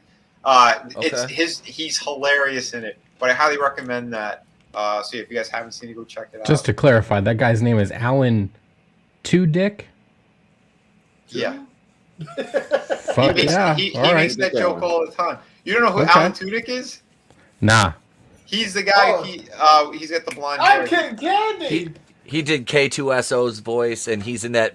Was it Almost Human? Is that? Okay. Or Resident Alien. I know who Mikey. I know who Mikey Triplecock is, but not Alan Tudyk. My bad. I'll try to brush up. That was great, man. That was awesome. Yeah, and we'll take a look real quick at the box office, and it looks like this movie is it's been kicking some ass. Shit. Domestic 51 million, international 88 million altogether. $139 million. Wow. That movie picked up because I know the first day the numbers weren't that good, and apparently they're like, oh no, Tom Holland is they love him. They love Antonio Banderas, and if it's a movie that's globe-trotting and you're seeing all different parts of the world, Europeans love that shit. They absolutely love it. I'm. Wait a minute. I'm reading the plot synopsis. Mm-hmm. Wouldn't that have been To Recover a Fortune Amassed by Sir Francis Drake? Yeah, it would be, but I don't know. Ferdinand Magellan is a completely different Yeah, that was kind of the whole thing. Was like they were trying to find the treasure that Magellan was after, and I don't want to say anything because I know Vinny, you still want to see it. So I think I'm still going to. It's just I haven't had a chance. That was the whole point. He's called Nathan Drake. You know. Wait, Chris, have you played all the games? I stopped with the Nadine fight scene, and I will never play that game ever again. The Nadine fight scene, the 4th game. Yeah. Oh, really? You stopped there? If you're going to design a scenario where you're unwinnable against a strong black woman, and you're a guy that can literally climb with his fingers, I'm done. Like, you're done. You've reached my threshold. I was shocked because at that point. Yeah, but what if it was Pam Grier? Huh? I don't know. What if it was Pam Grier? Right. Foxy Brown. You know what I'm saying? Escape from LA, or Escape from LA. Oh, Frankie just said he goes Con Men. It's on that IMDb, free with ads. Highly recommend it, especially if it's free. Yeah, go check it out. That show is hilarious, and Nathan Fillion he's gold in that show as well when you see him. He would have made an awesome Drake 10 years ago. Well, he could. If you ask me, he could still do it. He has a cop show that he's been doing, The Rookie. He's doing action sequences and stuff. He did a fan video. Yeah, the fan video. The fan video is amazing, and that guy Jeremy John said it too. He even showed a little clip of it. He goes, "All right, so anyone, if you haven't seen it, he goes like, you should check this out because he goes, this captures the character, not this movie. If you want the character from the games, it's right here. It's in this fan film." And I started watching that. Wasn't it awesome? I haven't had a chance to finish it yet. I just got it was like a minute into it. I was like, I got pulled away doing something else, so I'm gonna go back and watch it because it's only like 15 minutes long. Definitely watch it. And that guy, what's his name? Is it Stephen Lang? We talked about it somewhere else. The dude, the bad guy from Avatar 1 with the scar. Stephen Lang. Yeah, he plays Sully, and that's closer to what the character is. Yep. So like when you see the two of them, it's like, okay, that's how they're supposed to be interacting, and it's more fun and it makes more sense. Seeing, say hello to your mother for me. That's not Sully. That's not Sully. Yeah, I don't even know how they cast it. Like, did they not know the source material? Like, apparently not. And I gotta say though, Chris, I do think it's a missed opportunity that you didn't finish that game. Because the rest of the story is really good, and the ending is, I think, it puts a really good finish on the game. I know they had that nice expansion or supplemental game that came after 4 with the Strong Woman, where Chloe Frazer and Nadine. I played it. I thought it was a fun game. I didn't like Nadine, but it was great seeing Chloe. Yeah, big fan of Claudia Black. But she's awesome. I have never been so angry at a video game before, and I played Street Fighter 2 back when the game was designed to cheat people out of quarters. Wow. So you died a lot during that fight? No, it wasn't that I died. It was that no matter what I did, I couldn't win. I was like, this is stupid. Like, you have this obnoxious character that nobody likes. Chris, I just want to beat her. Yeah, I honestly wanted to break the source code, see if I could inject some scripts in there, rejigger the animation, and just put a few bullets in her head and call it like, oh my god. In a video game. Yeah, Sim, we were just talking about that. Yeah, the fan-made movie is so good. Yeah, ETAP, dude, finish watching that when we're done with this stream. I think you're really going to enjoy it. And it's funny, too, because there's a moment where, like, it feels like they took, like a shot from the game where basically he goes through a window and then, like, when he gets up and he starts shooting, they kind of did, like, third person of how he's, like he's shooting at the bad guys, and it's fantastic. But, yeah, and the game, Jeremy John said it, too. He goes, this character has, like, one of the highest kills in any game. Like, in the game, you could snap people's necks. You're gunning them down with every possible thing you could find. AK-47s, 9mm, rocket launchers, grenades.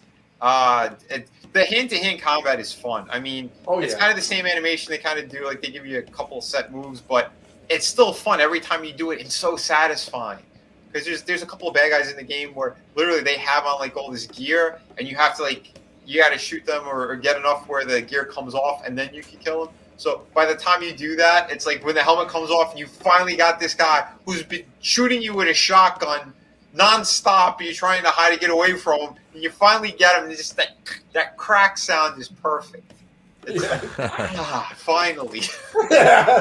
See, now, wouldn't that be nice with Nadine? Yes. Which, it's really funny in that fourth game as well. I was kind of friendly with Todd Stashwick, that one actor. He was supposed to play his brother in that game. Oh. And he did the voiceover on the very first promo that they showed for the fourth game. And then something happened and it fell through, and they got rid of him, and they got that other guy, Troy Baker. And Troy Baker played his brother instead. But the model was if you see him or remember him, he has a little bit of that Tosh Stadwick, whatever his name is. He has that kind of look to him. It's like, okay, I saw what they did there. But I guess the game is still, I still enjoyed a lot of it. And towards the end, there is a lot of stuff where they get more into the other pirate stuff and the treasuring, because they're trying to find, again, like where the big treasure is and what happened with that. And the end button for that game was really good, because they aged up Nathan even more at the very end of the game. There's there's one final kind of segment that it's not a fighting thing or anything. But yeah, Chris, I recommend it. I know you hated that one character, and I agree with you. No, there were a lot of other things too. Like, they're going to make an Uncharted 6 or whatever, and it's going to be his daughter. Well, that's part of what they did in there, but I don't think it's going to happen, to be honest. I'm not going to play it. No. Dude, I would rather play a Tomb Raider game if I'm going to be playing that, because that's what the character is. Treasure hunter.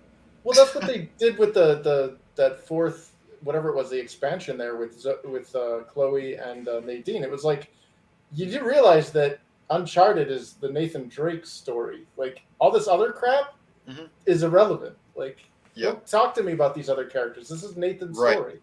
Oh, I could tell he was salty about it, because when I did ask him, I said, "Is there going to be any more? Was that really it?" He goes, "Nah." He goes, "Sadly," he goes, "at least they haven't told me." But he goes, "The girls got together and they made that other game." But the way he said it, I'm like, "Oh, okay." I could tell he wasn't. He wasn't. Got to get rid of those white men. Like, like, I'm so tired of that. Like, what is with X-23 replaces Logan? I'm sick of this. That character was garbage. Her design's garbage. Her whole storyline is trash. And everyone involved in it should be just slapped in the mouth. Well, there's a reason why we were originally fans of the source material. Nathan Drake was like what Han Solo could have been. If you took the scoundrel archetype, and you brought it up to the nth degree. He was an awesome character, and then you get to see his origins as a kid in one of the games. And it was like, wow, this is like a street rat made good. Dude, that was so cool when they did that. It was totally unexpected as well. And I didn't think it was going to be that much of the game. Like, they did it in 2 different segments in the 4th game as well. And it is awesome because you find out more about him and how, well, again, E-Type, you didn't play the game, so it doesn't matter. But him and his brother, they're orphans, and they found the ring, and they take the name of Drake. Sic Parvis, what is it? Sic Parvis Magnum? Yeah, I think that's what it was. From greatness from nothing. Yeah. All right. So for great things from small beginnings or something. Yeah. Because it was they did reference that in the movie, like because they kind of set up some of the backstory, and that's it doesn't if you know the game, you tell me if it's close, but like because they do have an orphanage scene at the beginning where they show them the brothers as kids, and the ring, they show the ring and everything. So I do. Now that you're mentioning that is in the movie. Yeah. Oh, okay. Oh, I'm surprised. All right. So from the get go, his last name is not Drake when you're watching this. Okay. Well, that's interesting that they actually pulled that into the film. And do they show how he actually meets up with Sully or properly? Compare. I don't know how he meets him in the game. Like he's younger. It shouldn't be Tom Holland if the way they meet. Yeah, it's Tom Holland when they meet. Okay, so then they already screwed it up. Because Sully was a badass. He was basically what Drake, like as a kid, would grow into. Basically they're both thieves, and he catches them, and he's like, not too bad, kid. No, he's aware that Nate as a kid, what is he like? He's like either 12 or 13 when they first meet, and he pickpocketed him, and he uses Nate to steal something in this museum, and Nate's being chased by the cops of the museum. Like he gets caught pretty much, and you're running from them, and then at the end of it looks like the kid's going to be busted, and Sully stops the bad guy or whatever, and pretty much saves Nate. But then he kind of puts him under his wing, and he becomes his father figure. That's kind of their relationship, how it is. It's like his surrogate father kind of thing. And you could tell why he's, he becomes like a cool uncle to him, essentially. And he kind of models himself a little bit like him. But, I thought they did a really good job in the games. The storytelling was fantastic. It was that one writer, Amy Hennig. She is a fantastic writer. And she tailor-made that character for Nolan North. For those who didn't know that, Naughty Dog shot themselves in the foot, not tossing Amy Hennig's salad and keeping her, because not only is she an amazing narrative designer, but she's also a game designer. She taught herself. You want to talk about women in the industry? I don't care that she's a woman. The fact that she is one of the best that industry has. Storytelling, I would put her at the very top. I agree 100%. I was first brought onto her work when she was working on Soul Reaver, and then I went back and I went back and played Legacy of Kain because Soul Reaver was so freaking good. And I'm like, holy crap! And then to hear the other backstories with this stuff, I was so invested in it. The rich character building that they did, the storytelling was so immaculate, and then. When it came to the Uncharted stuff, literally the Nolan North, he had his own YouTube channel.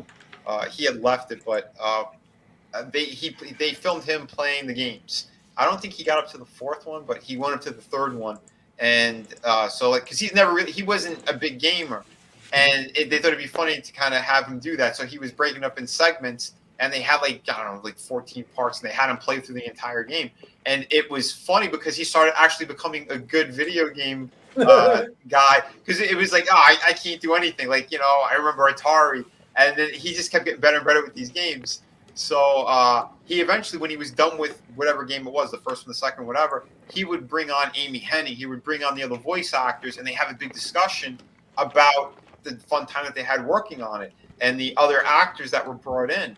Graham McTavish, he played the villain in one of the games. He came on, and he was still when they brought him on, he was shooting, I think, the Hobbit movie, and because he was one of the dwarves. He was doing that, and he was doing that other show called Outlander. Like, they got him in between stuff, but he actually became friends with Nolan North. So when you hear the discussion that they had, dude, it's amazing and so hilarious. Everything that happened on that set, how these guys get along, and like you could tell that's why these games were so great. Everyone involved cared. They cared about what they were working on, and they wanted to have a good time while they did it. So that's what I'm talking about too, man. It's when we're creating, when we're doing this stuff, have a good time, be kind to one another. You're gonna create even better magic out of all this stuff, you know. And and then one day you'll get a movie, and hopefully a midget won't play your character, unless you designed the midget to be your lead character. Then by all means. Words are like bullets. Words are like bullets. What's up, Sugar Chris? How we doing, my friend? Dude, but yeah, it is really interesting, but yeah, I needless to say, I was a very big fan of that series and all that. Yeah, we'll see what they do next. That guy he's too big of a talent, and I know he's very, very popular in the video game community right now. So yeah, he's working on a bunch of shit. That's one of the reasons why he left his own show. Nolan North? Yeah. He moved out of California. Post. Yeah, he moved out of California because they said the work that he was getting, it's all going through Georgia. So him and his family, like, they picked up and they went over there. Oh, nice. Yeah, that's why he couldn't do a show anymore, because they had a whole set built and everything. But so he's East Coast now. Yeah, he's East Coast now, which he was. His story is hilarious too, how he got into everything, because that dude, like, he started doing like news reporting. Like, he had his own camera and everything. He would set it up himself and then do his own news reports. And he was doing like really horrible stories he didn't want to do. And when he decided, like, he did go to Hollywood and give it a shot, then he got picked up and he was on a soap opera for a while. Oh, really? He was a soap star? Yeah, well, yeah, for a short time it looks like. And that's where Amy Hennig saw him and said, "This guy is charismatic. He's funny. Holy crap!" And she started writing kind of a little bit around it, because when he came in to do like the voiceover stuff, or I'm sorry, he read the script first for the character of Nathan.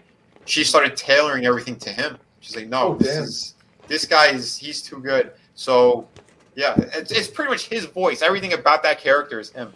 So yeah, if they were smart in between, like, I don't know, the second and third game, they could have done something and actually pulled him in.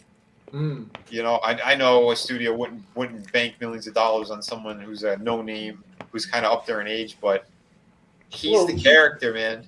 Nolan North is Mr. Voice. I mean, he worked with Ubisoft there when we had the Prince of Persia: Sands of Time series. Yeah, like Warrior Within. Oh yeah, dude, that was him. That game was good too. I enjoyed that. But what was the other thing I was going to say? Yeah, and he's not a small guy either. No, he looks like Nathan. Yeah, he's like 6'2". His shoulders are a little bit narrow. That's about it. That's why he has kind of a big head. So that's why it throws you off when you see him. Like, I gotta catch you and clean him. Well, I saw him on interviews and stuff. I'm like, is he a short guy? He looks kind of short because his head's so big and his shoulders are a little bit narrow. But when I met him in person, I'm like, oh yeah, you can see this guy's like, he's like leading man material there. It's like, why didn't Hollywood do anything with this dude? Well, you know, that's what sucks, is like there's so many missed opportunities. And I think it was Sim had mentioned it in the chat, where he's like, you know, Hollywood always casts like the same like handful of actors in everything. Yep. Yeah. And it sucks. It's like, give us some variety. You want to see true diversity? Start showing us no names and everything. Yeah.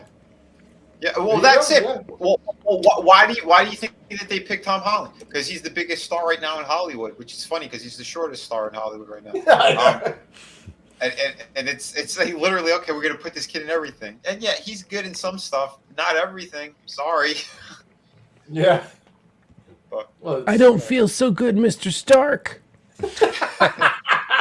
Neither did the audience after they saw Chaos walking. Oh god. Jeez. Is that the one with Daisy Ridley? Yeah, yeah. And oddly enough, I'd still never mind do things to her. Hey, I wanted to show you this, man. I picked this up the other day. A lot of us would still do stuff with her. Yeah, I got Faker. I got Faker the other day, man. Nice. Yeah. Did you ever get Merman? No, I saw Merman, but I didn't buy him. He does have the sword. It's wrapped up in the baggie behind him. Oh. I haven't taken him out of the package yet. Oh, that's tempting. He's coming out of there. He's coming. Man. He came with the mini comic. They had Fisto. They had Chris's. They had Chris Fist. His figure. They had Chris Fisto. I saw him the other day. I know Trey was like, "Are we getting Merman?" I'm like, "No," and I'm like, "I'm gonna go back and buy Merman now and Fisto." That's Merman. Even though I already have him, I'm like, "Screw it, I'll buy it for him." You know. He asked me the other day because Mechaneck is still sitting on the desk in here, and he's like, "Hey, Dad." He goes, "Can I have him back?" I said, "No, he's staying here with Triclops." Oh man. He's staying Liam's here. Favorite. Wait, but you have the original Mechaneck. You didn't get the other one, right? This is the original one, man. This is the. You didn't find the other one though, right? No, I didn't know they made a new Mechaneck. I know he was. I think he was released near one of the first. Baby, it's twist and shout. I could be wrong. He could. Watch out! YouTube's gonna get me again. No. Hey. I want. Drink your juice, Billy. I'm gonna bang your mom like Mechaneck. Mechaneck just knocked over Batwoman and Wheezy Jefferson. It's a hate crime. George. One's a lesbian, and one's a black. Put them together. For those you keeping score at home. See, Frankie's right too, man. I also wanted to see Bruce Campbell in more leading roles. Yeah. They just, again, that's somebody who he's on it all the time. Everyone loves seeing him, and no, we're gonna pick other nobodies instead. It's like, come on. I watched another movie last night, Vinny. That you I think you told me you didn't like. Did you see The Many Saints of Newark? Oh, is that the, Did you watch that? No, I didn't see that one. No. I thought the trailer looked good. I heard bad things about it though. Oh, bro, I liked The Sopranos. I really enjoyed that show. Just for us. And dude, that movie was shite. Yeah, it was. Oof, it was bad. Like Gandolfini's kid was good. He was good, but the whole it was just like crap, right? I didn't like it. That's what I figured. I started watching I only watched the first episode so far of Ozark, the last season. Yeah. Okay, it is good though, right? It doesn't fall off the rails. I'm like 2 or 3 episodes in, and it's been. I have no issue. I have no issues with it. Okay, cool. Because already in the beginning, I'm like his son. I'm like. I'm getting upset with the son, but the rest of the show is, it's good. I like that show. If you guys haven't seen it, Ozark is pretty damn awesome. And what's his name? Bateman that guy's a great actor, man. Jason Bateman. Yeah, man. I'm pretty sure everything he does, he's damn good in it. And I know he's directed a number of episodes like in previous seasons. I'm assuming on this one as well. So yeah, that dude's got talent. Guy? Yeah. Huh? The Arrested Development guy? Yeah. Yep. Awesome. Arrested Development was so good. Yes. Even though, David Cross was in it, that show was so freaking good. Blah, blah, blah. When he was on Valerie. You remember that old sitcom? Oh, yeah. He was on another one, too, where, I can't remember which one it was. One of those, I think it was late 80s, early 90s. I can't remember the show. It was like a family kind of sitcom thing. It was him, I think, and another brother. They were around the same age. But his sister's a good actress too, man. She's the one from Family Ties. Yeah, dude. In the 80s, damn. Justine Bateman. Yeah. Thank you very much. Yeah. Yes. Yeah, she was hot. She was hot. Nice. Yes, I do have a knife in here. Faker's getting opened. The Adventures of Briscoe County Jr. Oh yeah. I used to love that show, but I never finished it. Did they have an ending, or did they just clip it? I think it just got clipped because that was on Fox. That was like sandwiched between two other shows. So I was like, what the hell is this? And I ended up loving it. And the one that I never saw because I was the job I had, I was traveling too much. I didn't know that it even existed. Jack of all trades. He did another series. I believe that's what it was called. Was that on the USA? I don't know what it was on, but I know they did at least a season or two. They might have done 2 seasons. Wasn't it like a Xena spinoff? No, the Jack of all trades was some kind of like a period piece thing. Oh, that's right. He played Autolycus on Xena and Hercules. Yeah, he was on that. But the Jack of all trades was something else. I don't know if it was like French Revolution or something. I remember that. Yeah, I never saw the series. I didn't want it to. I didn't know if it was good or bad, but it's Bruce Campbell, so it's worth a watch regardless, right? Yep. Yeah, I've seen a few, but it's been so long, and there's all kind of ran together for me. Yeah. Okay. So I felt so spoiled though. Like the 90s for like fantasy stuff. Or oh, like dude, there was a lot of good stuff back then. It was amazing. So good. Yeah, and now we've got we've got Resident Alien where they break up the episode in series 2. Oh! He's gonna do it. Oh. Yep, I'm opening it up. He's doing it. I'm opening it up. We'll blow him up. Cracker open. This is getting. He's Pop gonna that do it cherry. live. Yeah, Yep. pop that cherry. Fuck, do it live. I don't want to. I don't want to cut the mini con. Unboxing and review live. I Get in don't. that I don't want box. to. I don't want to. I don't want to cut the mini comic, and I know there's gonna be. Oh my God! Look at how he's unboxing it. Look, I don't care. I'm not keeping. I'll probably just throw the card back in a drawer anyway. I'm surprised you didn't use your teeth. Come on. I'm trying to do it somewhat neat. He's gonna gnaw on it like Billy's mom. I know it. I'm Billy's mom. Come out of there, Faker. I told her stop gnawing on it and just get it up. Look, your son Drake is juiced like a good boy. Now you take the. Never mind. From Robert Hozier like a good boy. I treated that labia like a piece of very rare roast beef. Just lay there and take the loja. She's got 2 tickets to Loja Vice. Why don't you pack your shit? We'll leave tonight, Billy's mom. Put the lotion in the basket. Yeah, look, see, here's his here we go. So here's Faker. Oh Jesus, his back is so wide he bust his bra strap already. Whoa, look at that man. Juice monkey His right his ginormous dude, too much trend. Too much fitness trend. goals. Too much trend. Hang on, let me snap his Do you have bra like those back up. back boobs like the people of Walmart? He's a proper. There we go. See, we got him all done. They're like, He-Man, Faker, touch your elbows. He's like, I can't do it. My pecs are too big. He's like, I can't wipe my butt either. But no, so he's got he kicks out front about probably about 25 degree. Can't even get a dick. Typical bodybuilder range of motion. Kicks out to the side. That's more than most Spider-Man figures, by the way. Kicks out to the side. Knees bend. He's got a twist at the ankle. Also got an ankle. Got an ankle rocker. Why couldn't I have Got had this ankle when I was a rocker. kid? Right? Elbow bends. Wrist does a 360. Middle finger extension by chance? No, it should, but look at he's like, girls, yeah, look at my massive biceps, yeah. But they're fake. But he's got also we've got the sword. Oh, sweet. Yeah. So we'll open that. I up like here. to play on the monkey bars. He's gonna get his. He's gonna fight Mechaneck and beat the shit out of him. I have a feeling. Mechaneck's like, I don't have my club right now. Like he's like, I have the power.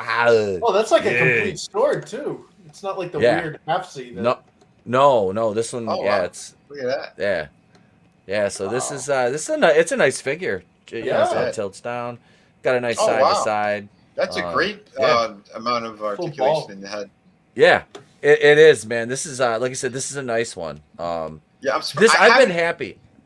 I haven't picked up any of those retro ones. I've been tempted tempted, but I know like if I do, I'll end up like Tommy. I'm like, oh no, I got to get them all. And it's funny because at one point I could have pretty much had all of them up to date, but I wasn't getting them back then, you know. But dude, yeah. Oh, here's the mini comic. Let's. Did I rip it? I did. Son of a bitch! Son of a bitch! Put a little barbecue sauce on that. Work like glue. Tell it to walk it off. No. Oh, there we go. Here we go. We lost part of the back cover. So we lost part of the back panel, but there's an army of fakers. Fisto! Chris Fisto punches him in the face. All right. Look at Chris Fisto to the rest of you. Faker. But yeah, I like it's a nice figure. I'm happy with it. Honestly, it looks nice. It's got good articulation. Excellent. Wookiee Supremacy. He also has great articulation. What's up, brother? How you doing, man? It's true. You know what would have been awesome for Faker, like What's what that? you just saw in that comic. So in that comic, it showed the guy getting a royal fisking, and like it showed his disguise being disrupted. like his Hold skin on, color. he's doing action. Oh, hey. Ha! Cut my neck now. Oh, you missed. Ha! Ooh, right in the kick to the nuts. Oh, hi. Didn't see you there. I didn't see you playing with your toy, sir. Knock next time. Knock, damn you. You didn't see anything, right? Yeah. No, I didn't see you playing with your toy, sir. Oh, I love your helmet. Oh, Lone Star. Oh, so big and shiny. Well, what I think would have been an awesome play feature was in that comic it shows Fisto punching a normal looking He-Man, but the punch has disrupted his disguise and it shows like the blue underneath or whatever. Wouldn't it have been nice if they took that same technology they used for Zartan or like those Freezy Freakies and made that shit. That would have been awesome, man. Pour some Bane water Bear, on what's them. up, man? That That's a great icon too. Excellent. Sweet. But, yeah, man.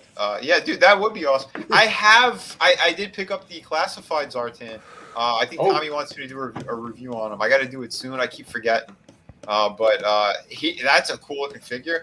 I never checked to see if he has that function. I don't know if they did it. I'm kind of curious if they did it or they didn't now. Because a lot of this stuff too, like they'll try to pay homage to certain gimmicks that they had, but I don't know if they did or not, to be honest. What about Zartan? His color change in the light? Yeah. Yeah, I don't know. The original figure did that because I had it. Oh yeah. Oh yeah. But does the classified The new ones that they did, the 6-inch ones. I don't know if Because they he had did. a brother and a sister that did it too, and you used to stick them in the snow and they'd instantly turn. It's a lot better than trying to use the sunlight because here in New England we don't see the sun. Oh, same thing, man. Same thing. I used to do that too. I used to throw I threw them off the balcony, and then I go in the backyard and find them. He did turn blue. Oh man. Yeah. Hey, No, that's called frostbite. Yeah. That's a cadaver you're looking at, kid. Hypothermia. Holy crap, man. Man. Yeah, those winters. Yeah, I don't miss them. Yeah, I wish I could say the same. Zartan's from the bayou, not used to the cold weather. Yeah. Him in the Dreadnoughts. He had a vehicle that came with him that also changed color. Yep. It did? Wasn't it like a fan boat? No, it was like a bike with skis. I thought it was like a fan boat bike, though, wasn't it? They had that too. No. They didn't. The fan boat. No, he was just on a fan bike boat. That was something else. But yeah, he came with a smaller vehicle. Or you could buy it and a munitions box too. It was like a swamp mobile or something. That's the okay. fan There boat. you go. That's the fan moccasin. boat. That's the water remember. moccasin with the original Copperhead and the other one right here. It's kind of jacking up because of the green screen. But yeah, Sal he gave original Copperhead a peg leg because he had a battle accident back in the day. So he has to he's the gunner now. So he's up there up top. He didn't really need that leg anyway. Yeah. But didn't they Had to sit also in the have gunners. they had bikes that looked like kind of like Star Wars speeders, but like they were outfitted for the swamp? Yeah, that's what he came with. Zartan had this little green. It looked like a grasshopper. Swamp the sled, Wookiee said the swamp sled. Yeah. There you go. That stuff was so cool, man. Yeah. I have a figure too. I picked up an Alley Viper actually. 1 second. Oh, nice. And The Vipers, how all in the the different commercials- variations. the commercials, they always would have to say backyard and scenery sold separately. Yeah, I want to Yeah. do a review on him maybe. I don't know if people Oh, are damn. interested. Yes. Yeah, like this thing is pretty damn cool. Look at those weapons and stuff he came with. Yeah. He has a shield that's it's back here. It's a little hard to Why does he look Comes like? with Why does he 300 look pounds like? of iron. Yeah, Why does he look like one of the cops from Ottawa? Because they're on the same team. You're not supposed to be out here, eh? Get out. You let me see your credentials. You're Go not back home, you goofy bastard. Hey, you're supposed. Why don't you go down to the Hortons and pick me up a cup there, huh? You're Come on, bud. Rebel So when you News. do Rebel News isn't press. Get out of here. We're going to arrest you. We're Eh? going to shoot you first. Well, Jeez. Not again with that. well, no, you should pose that figure standing on a Canadian flag. Yeah, right. Just I'd the have photo. to find a Canadian flag first. Just like the photo. I mean, they got one of those storm. Vinny orders a tiny little Canadian flag. Well,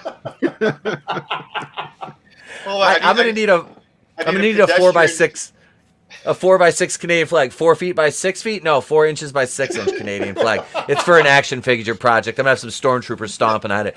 Just mind your business and send me the flag. Mounted on a toothpick, I want to stick into a wedge of pineapple for my drink. Yeah. Holy crap. Oh, jeez, Oh, yeah. Or I could get some kind of, did they make a Mountie figure? I'll put him on the horse I have and have him trampling my other figures. Yeah. Order the old WWF wrestler, the Mountie. They had those. You could get a couple Mount Me figures and give them their cute little hats and have infringing on people's civil liberties. Holy crap. Sounds hot. Unbelievable. That's hot. Govern me harder, Daddy. Wow. I love that meme. But like I said, I speaking of which, like I said, I do have a bunch of classified figures. If you guys do want to see other reviews on it, let me know, and yeah, I can probably make that happen. Because Tommy wants to see the Zartan one, but I have the first wave, so I have the original Snake Eyes from the line. I have Duke, Scarlet. Storm Shadow? No, Storm Shadow. He just got released recently. He's supposed to be in that same wave with him. Good luck finding him. Those scalpers, they go as soon as the store's open. I was surprised I found this thing. I found him in a Walmart stuck behind a whole bunch of figures that don't sell. I'm like, okay, I guess I'll get it. Oh, there was like 5 or 6. I have video of the America Chavez figure I took. I'm gonna make a GIF out of it for the show. Nice. But yeah, it's not a very good looking figure. It's not as bad as that Hot Toys Lady Thor that Jane Theory posted the other day. Oh, I didn't see that. I got some love on that because I posted the one. I was like, I posted it. It's a ma'am gif, which is immediately what I went to with that figure because that has a dude's face.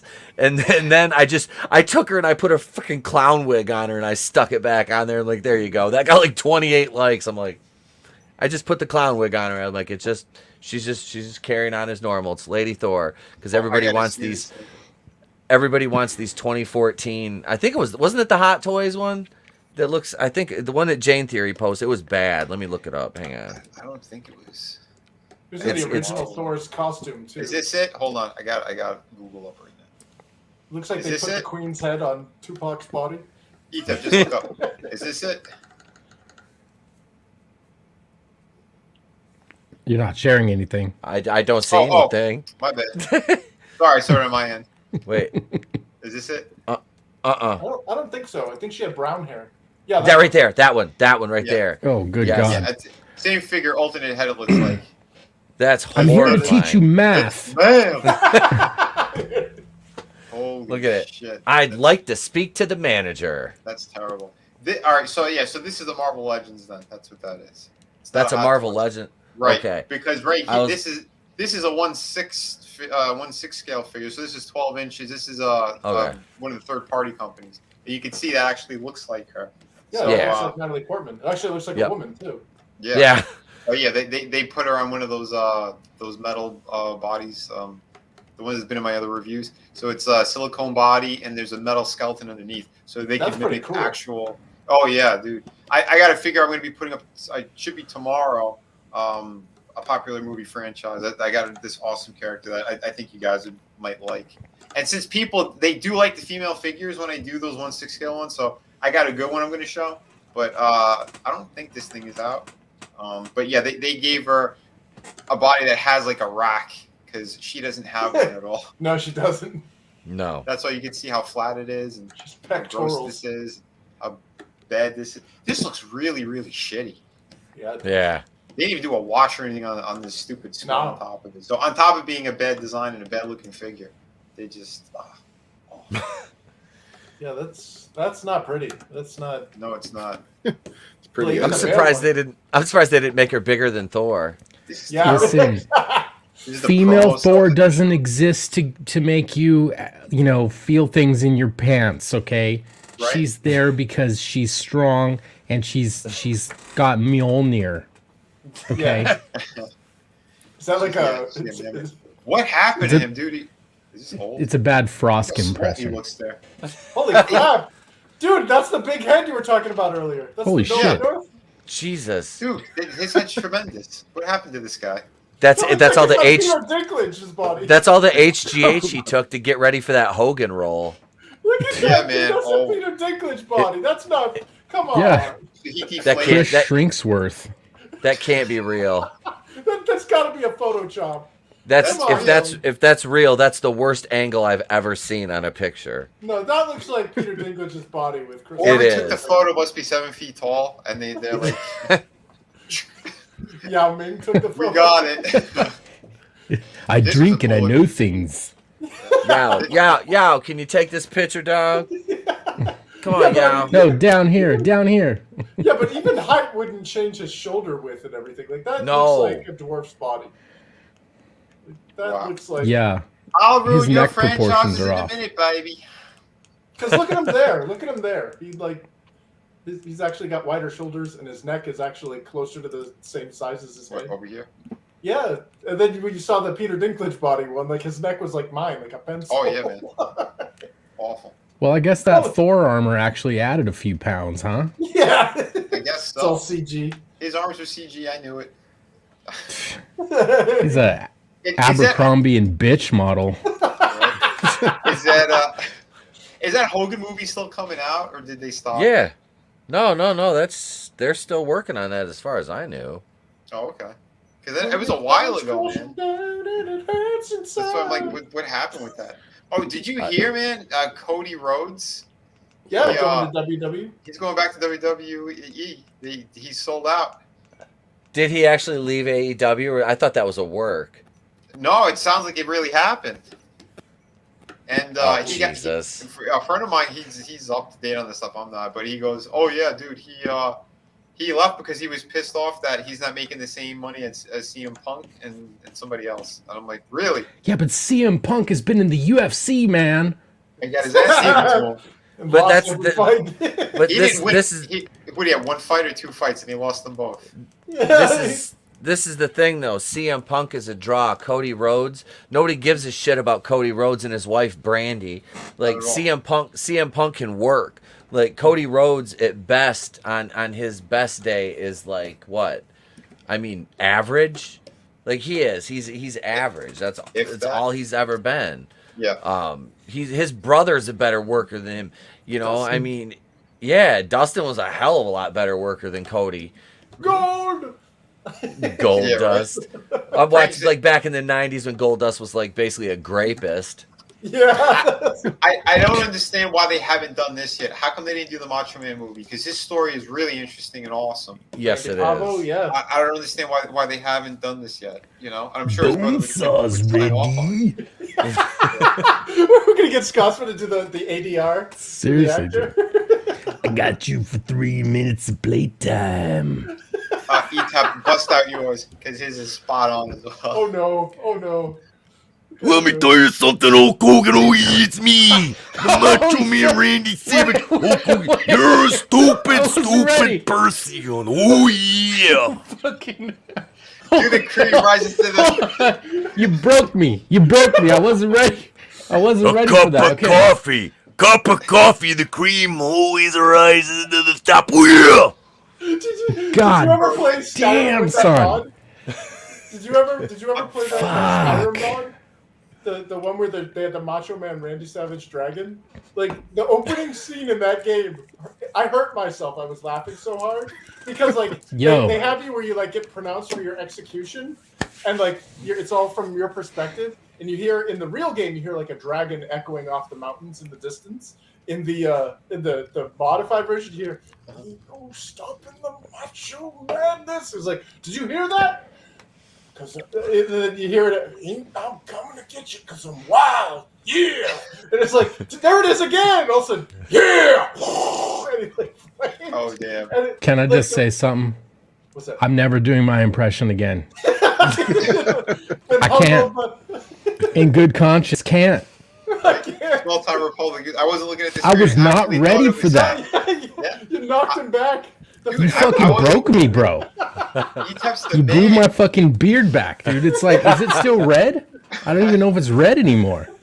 I don't know what to do with myself. That was fucking incredible. That was awesome. I've been around the block a few times, Scotsman. I've seen a thing or two. Yeah, and you know what? I tell you, it gets a little more cerebral the later and the longer I go. But I ain't going nowhere. Oh, yeah, I'm always gonna be here. Always in the back of your mind. Until the hair on the back of your neck stands up. And I'm there, boom, right there. Oh, yeah. And then it's 1, 2, 3, and you're another victim of the madness. Yeah.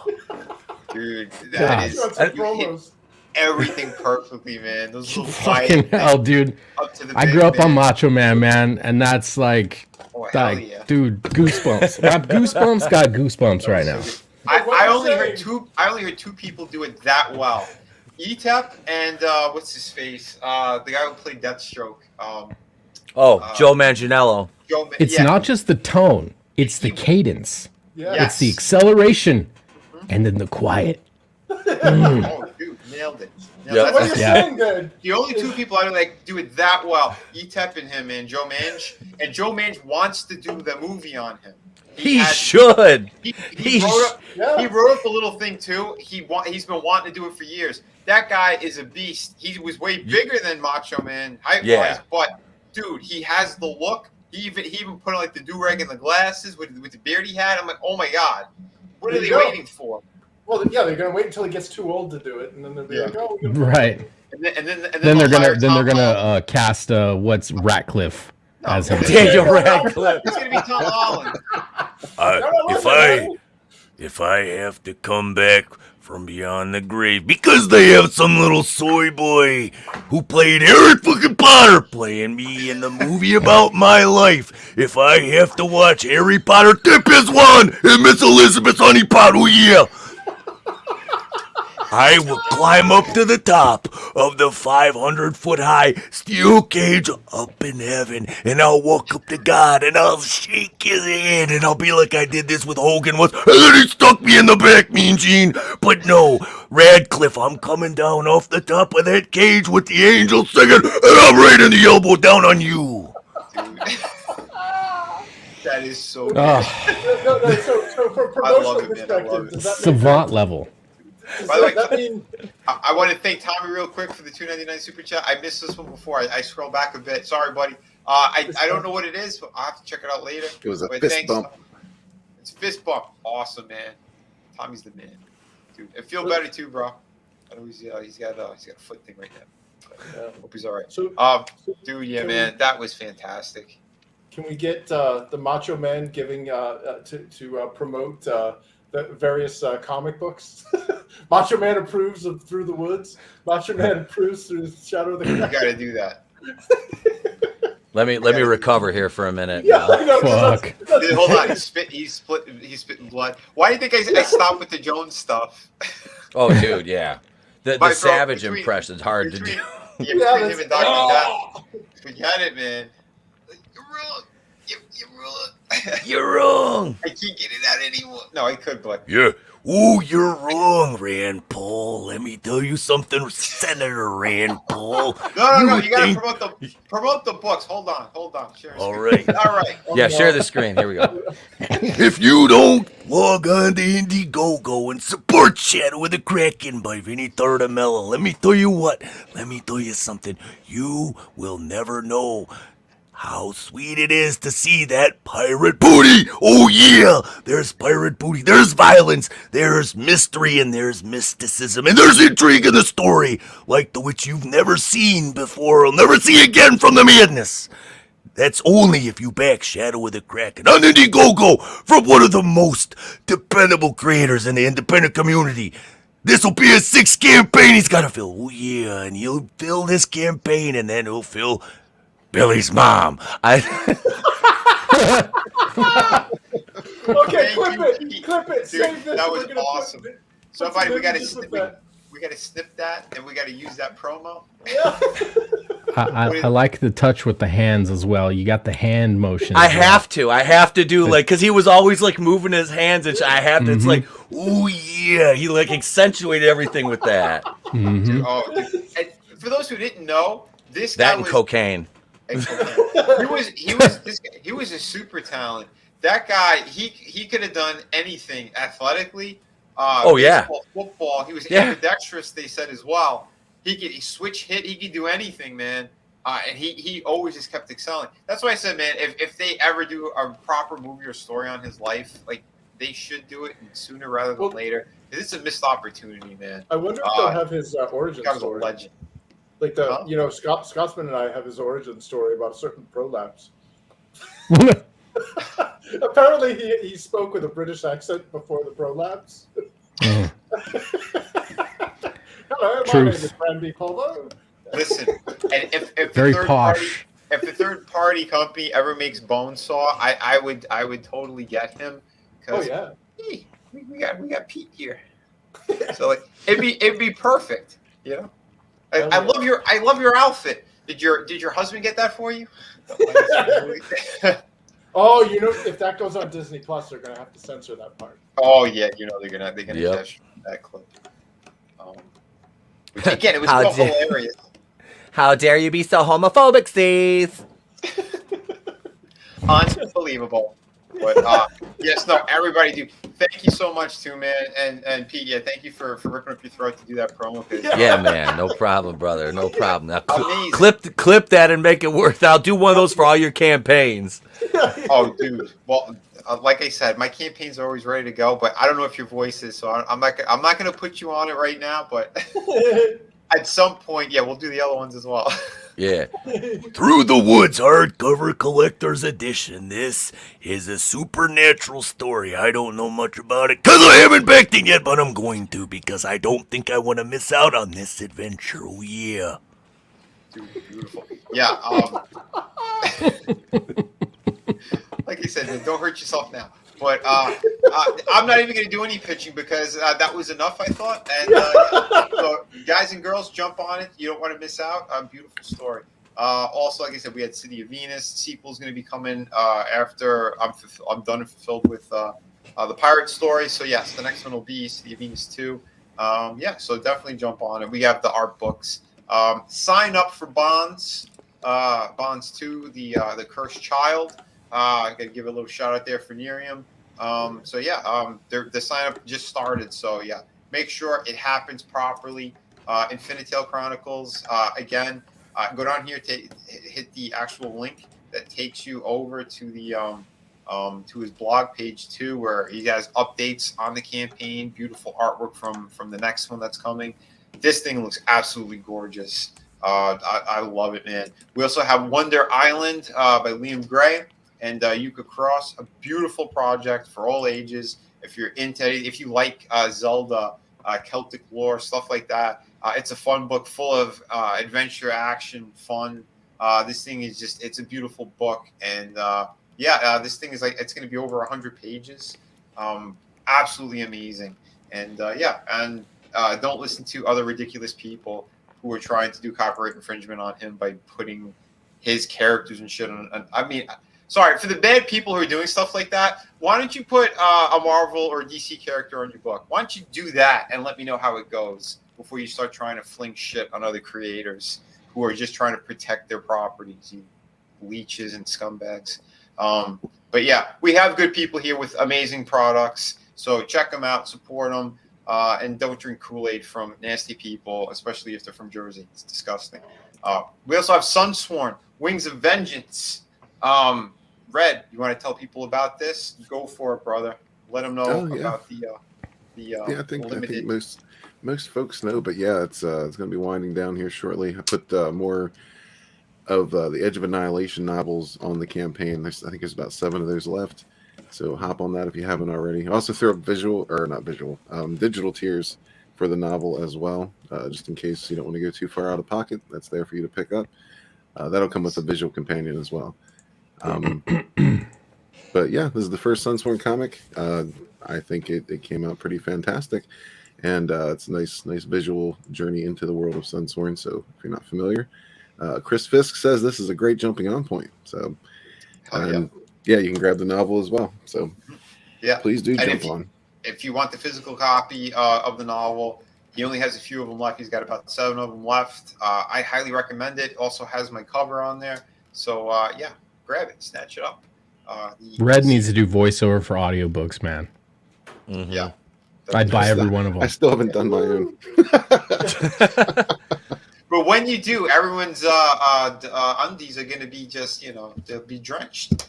Drenched. Well, I was thinking about looking at that for the next campaign, but moist undies? Yeah. Well, yeah, of course, yeah. Moist undies are going to be a tier, but thinking about audio. Go to his OnlyFans. He'll be selling his bathwater next, and Red Gaze fart in a box. Yeah, I mean, I'll sell too. I'm not above it. It'll be like a Japanese vending machine.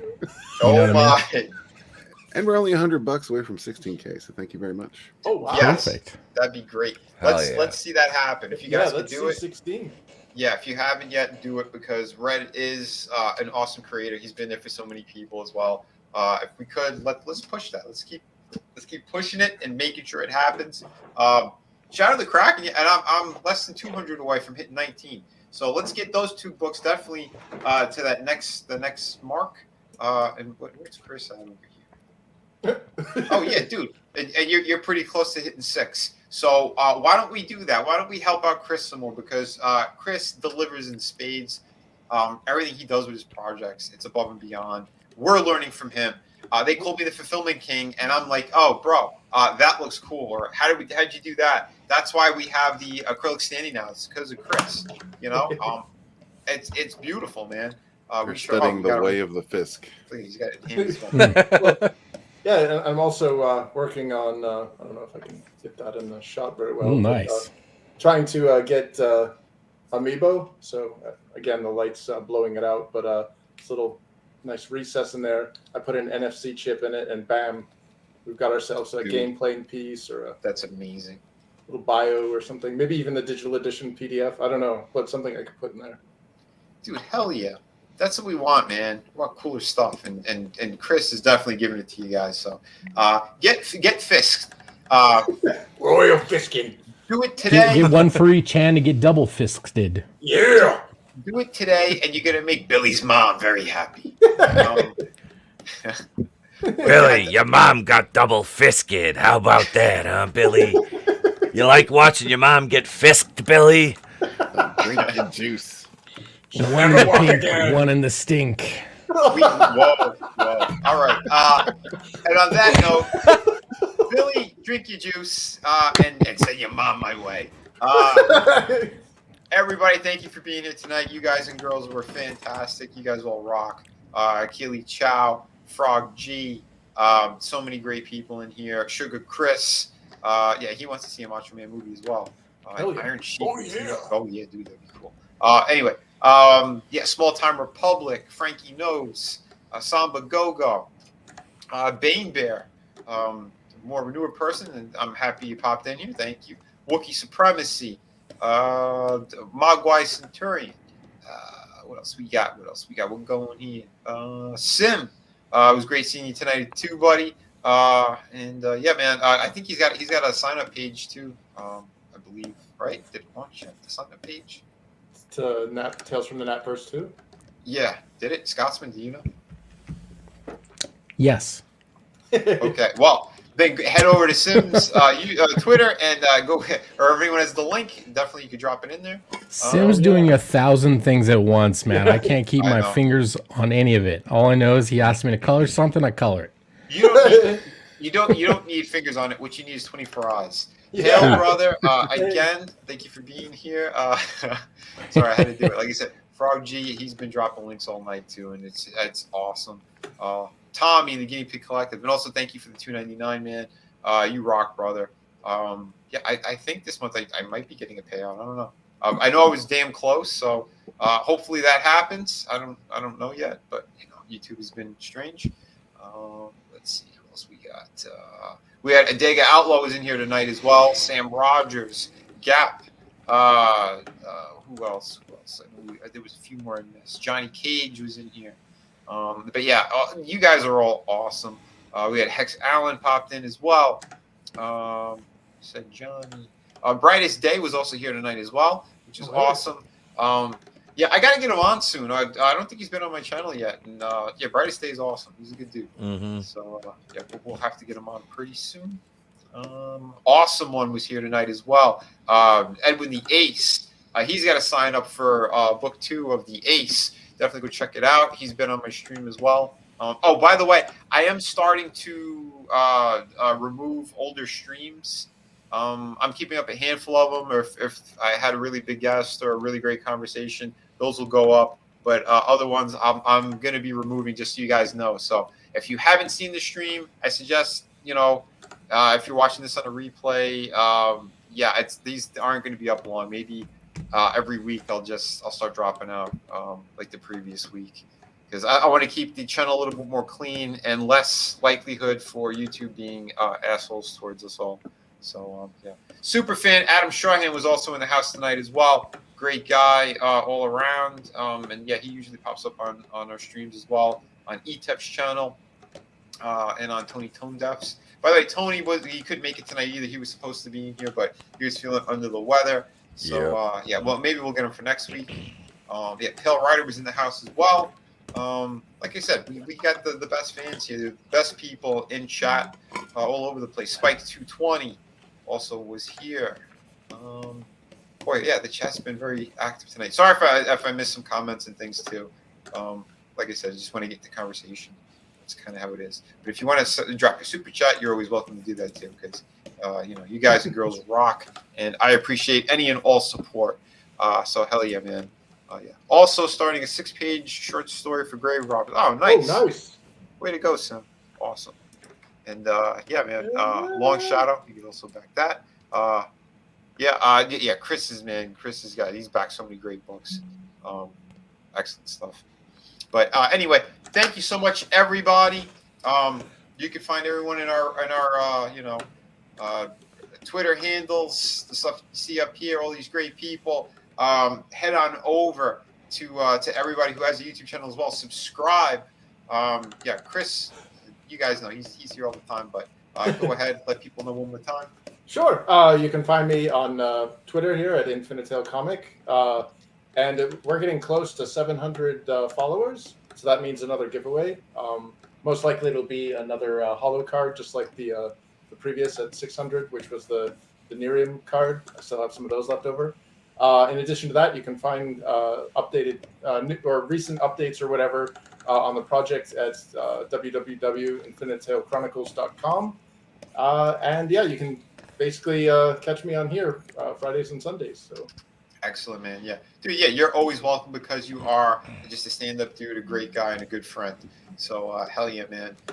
Speaking of another stand-up dude who's a great friend, Red Gaze. Hey, what's up? Red Gaze on YouTube, at the Red Gaze on Twitter, sunsworm.com. And yeah, don't forget to back all these great projects. Froggy's got a ton of them in the chat, which is awesome. Yeah, and just had a good time being here. Thank you all for being here. I know there's a lot of different streams going on tonight, and you chose to be here, so thank you very much for that. You guys are awesome. Absolutely, man. Yeah, and yeah, we can't thank you guys and girls enough. Yeah, because that's why we're here. We want to keep you guys entertained and getting into our mindset too of how we're creating, why we're creating. Yeah, it's a beautiful thing, man. Scotsman here. What do we got, man? What do we got for the people so they know where to find? Well, right now I'm coloring a homage cover that Sim's doing for Planet 69, one of his many things he's working on. Excellent. So stay tuned for that. It's an action-packed Nat story, a lot of violence, aliens, fighting, explosions, all good shit stuff. Sorry. I'm Scottish. It flows. Anyway, follow me at Scotsman TV, YouTube, Twitter, Twitch, everywhere. So thank you all for being here tonight. Thank you for having me, Vinny. Oh, dude, always a pleasure, my friend. And yeah, Twitch, because we're gonna get that Twitch because we need our next fix of good books, and yeah, we're gonna be pumping them out. But in the meantime, you can check out all of us most of us fine folks over on ETEP's channel tomorrow night. There we go. And I'm the former five-time WCW champion, Booker T. Can you dig it, sucker? Oh, sorry. That was fake. No. Sucker. Anyway. I met him too. He's a nice guy. I like him. I'm gonna go play freaking No Mercy on N64 now. Hi, I'm Etep Wakuian of the Place to Be Reviews. If you haven't subscribed to me yet, what the hell's wrong with you? Seriously. Subscribe to me. I'm funny and I do stuff and things. No, really, we have Monday night going in Raw every Monday night, 8:35 Eastern. That features myself, Tony Tonedeaf, Vinny, and Red Gaze every Monday night. The Four Horsemen of Monday nights, right there. We break down box office from the weekend that was, and we also have a little segment my Kazooians like to call Marvel Monday. Yes. ETEP and the Kazooians. We're gonna have our own choir soon, and we'll be touring. Watch, but yeah, and then Wednesday night live, the Place to Be reviews, 9 p.m. Eastern this week. Tony and I will be joined by YetiCast. I think GTEP will be there, and maybe Black Angus this week. I'm gonna get Angus back on, and then next week on Wednesday night will be pretty much the entire Fandom Collective crew will be kind of popping in and out all night. As I'm kind of gonna do because I'm a part of the Fandom Collective. So I'm gonna do a Fandom Collective appreciation stream over on my channel Wednesday night. So yeah, I'll be having the Jeff the Rookie Critic, Flipped Out, Fanzine, and Fallon on, and even new comic Normie. Get him to stop by. It's been a minute since he's been on too. You get a Batwoman review from me this week. It'll be Thursday and Friday. Now, I've got an extra live stream on Friday morning with Vassy Reviews. We're going to be breaking down the new Texas Chainsaw Massacre Netflix movie, which was it was a little rough. Not going to lie. Not good. Some nice gore, but we'll talk about that Friday. You'll get Bel Air episode 4. I did watch that. I'm going to type up a review of that, and it'll probably be about the same length as the one for Uncharted, about 15-minute long review of that. Not like the first one where I covered 3 episodes in 36 minutes. And I cut that footage down from 55 minutes to 36 to do those 3 episodes. They were so bad. Episode 4 had its... we'll talk about that in the review. And you'll get a couple pop culture videos from me this week. And yeah, I might go to the movies again next weekend. I don't know yet. But thanks, Vinny. And hail this wonderful panel and this awesome chat. Thank you all. I love when he channels Culture Casino. It's just... Jesus, I know. I'm sorry. No. I wanted to break your balls on that one because I thought it was funny. So no, we love Culture as well. We haven't seen him in a while. I want to get him on the stream. I think he's only popped in maybe once or twice over here. But Culture's awesome, and yeah, when he supports more, and we're going to be supporting everybody as well. So everyone on this panel, you guys should be following them. If you haven't, what are you waiting for? Like Etep said, do it. Come on, do it. But yeah, it's just like and for all the crazy stupid bitches out there, yeah. Right. It just kind of nails it in a nutshell. Right? You ever heard a rumor about yourself and actually wanted to hear more? Like, damn, what did I do next? But yeah, that's right. Yeah, all the crazy people. Like, please, Go get fucked. Anyway, thank you everybody else for being here tonight. You guys and girls rock. We'll be back, like I said, Fridays and Sundays. But try to watch them sooner rather than later because, like I said, I probably will start just kind of removing them as time goes anyway. You know, and I want to keep the YouTube channels a little bit more clean and clear. It's right now there's a huge chunk of like the toy reviews, but I'm going to start doing more of those art classes as well once my project's done. I'll have more time to play around with different stuff, and we're gonna change things up a little bit too. I want to do some kind of art streams in general and get some other cool artists on. We'll play around a little bit, but yeah, we've done it in the past, but yeah, I want to bring it back and do a little bit more in-depth stuff with that. But like I said, in the meantime, remember, everybody, be kind to one another, kick ass while you create, collect what you like, and yeah, drop the rest. Thank you, everybody. We'll go out on a short one. Oh. YouTube is asshole. YouTube is asshole.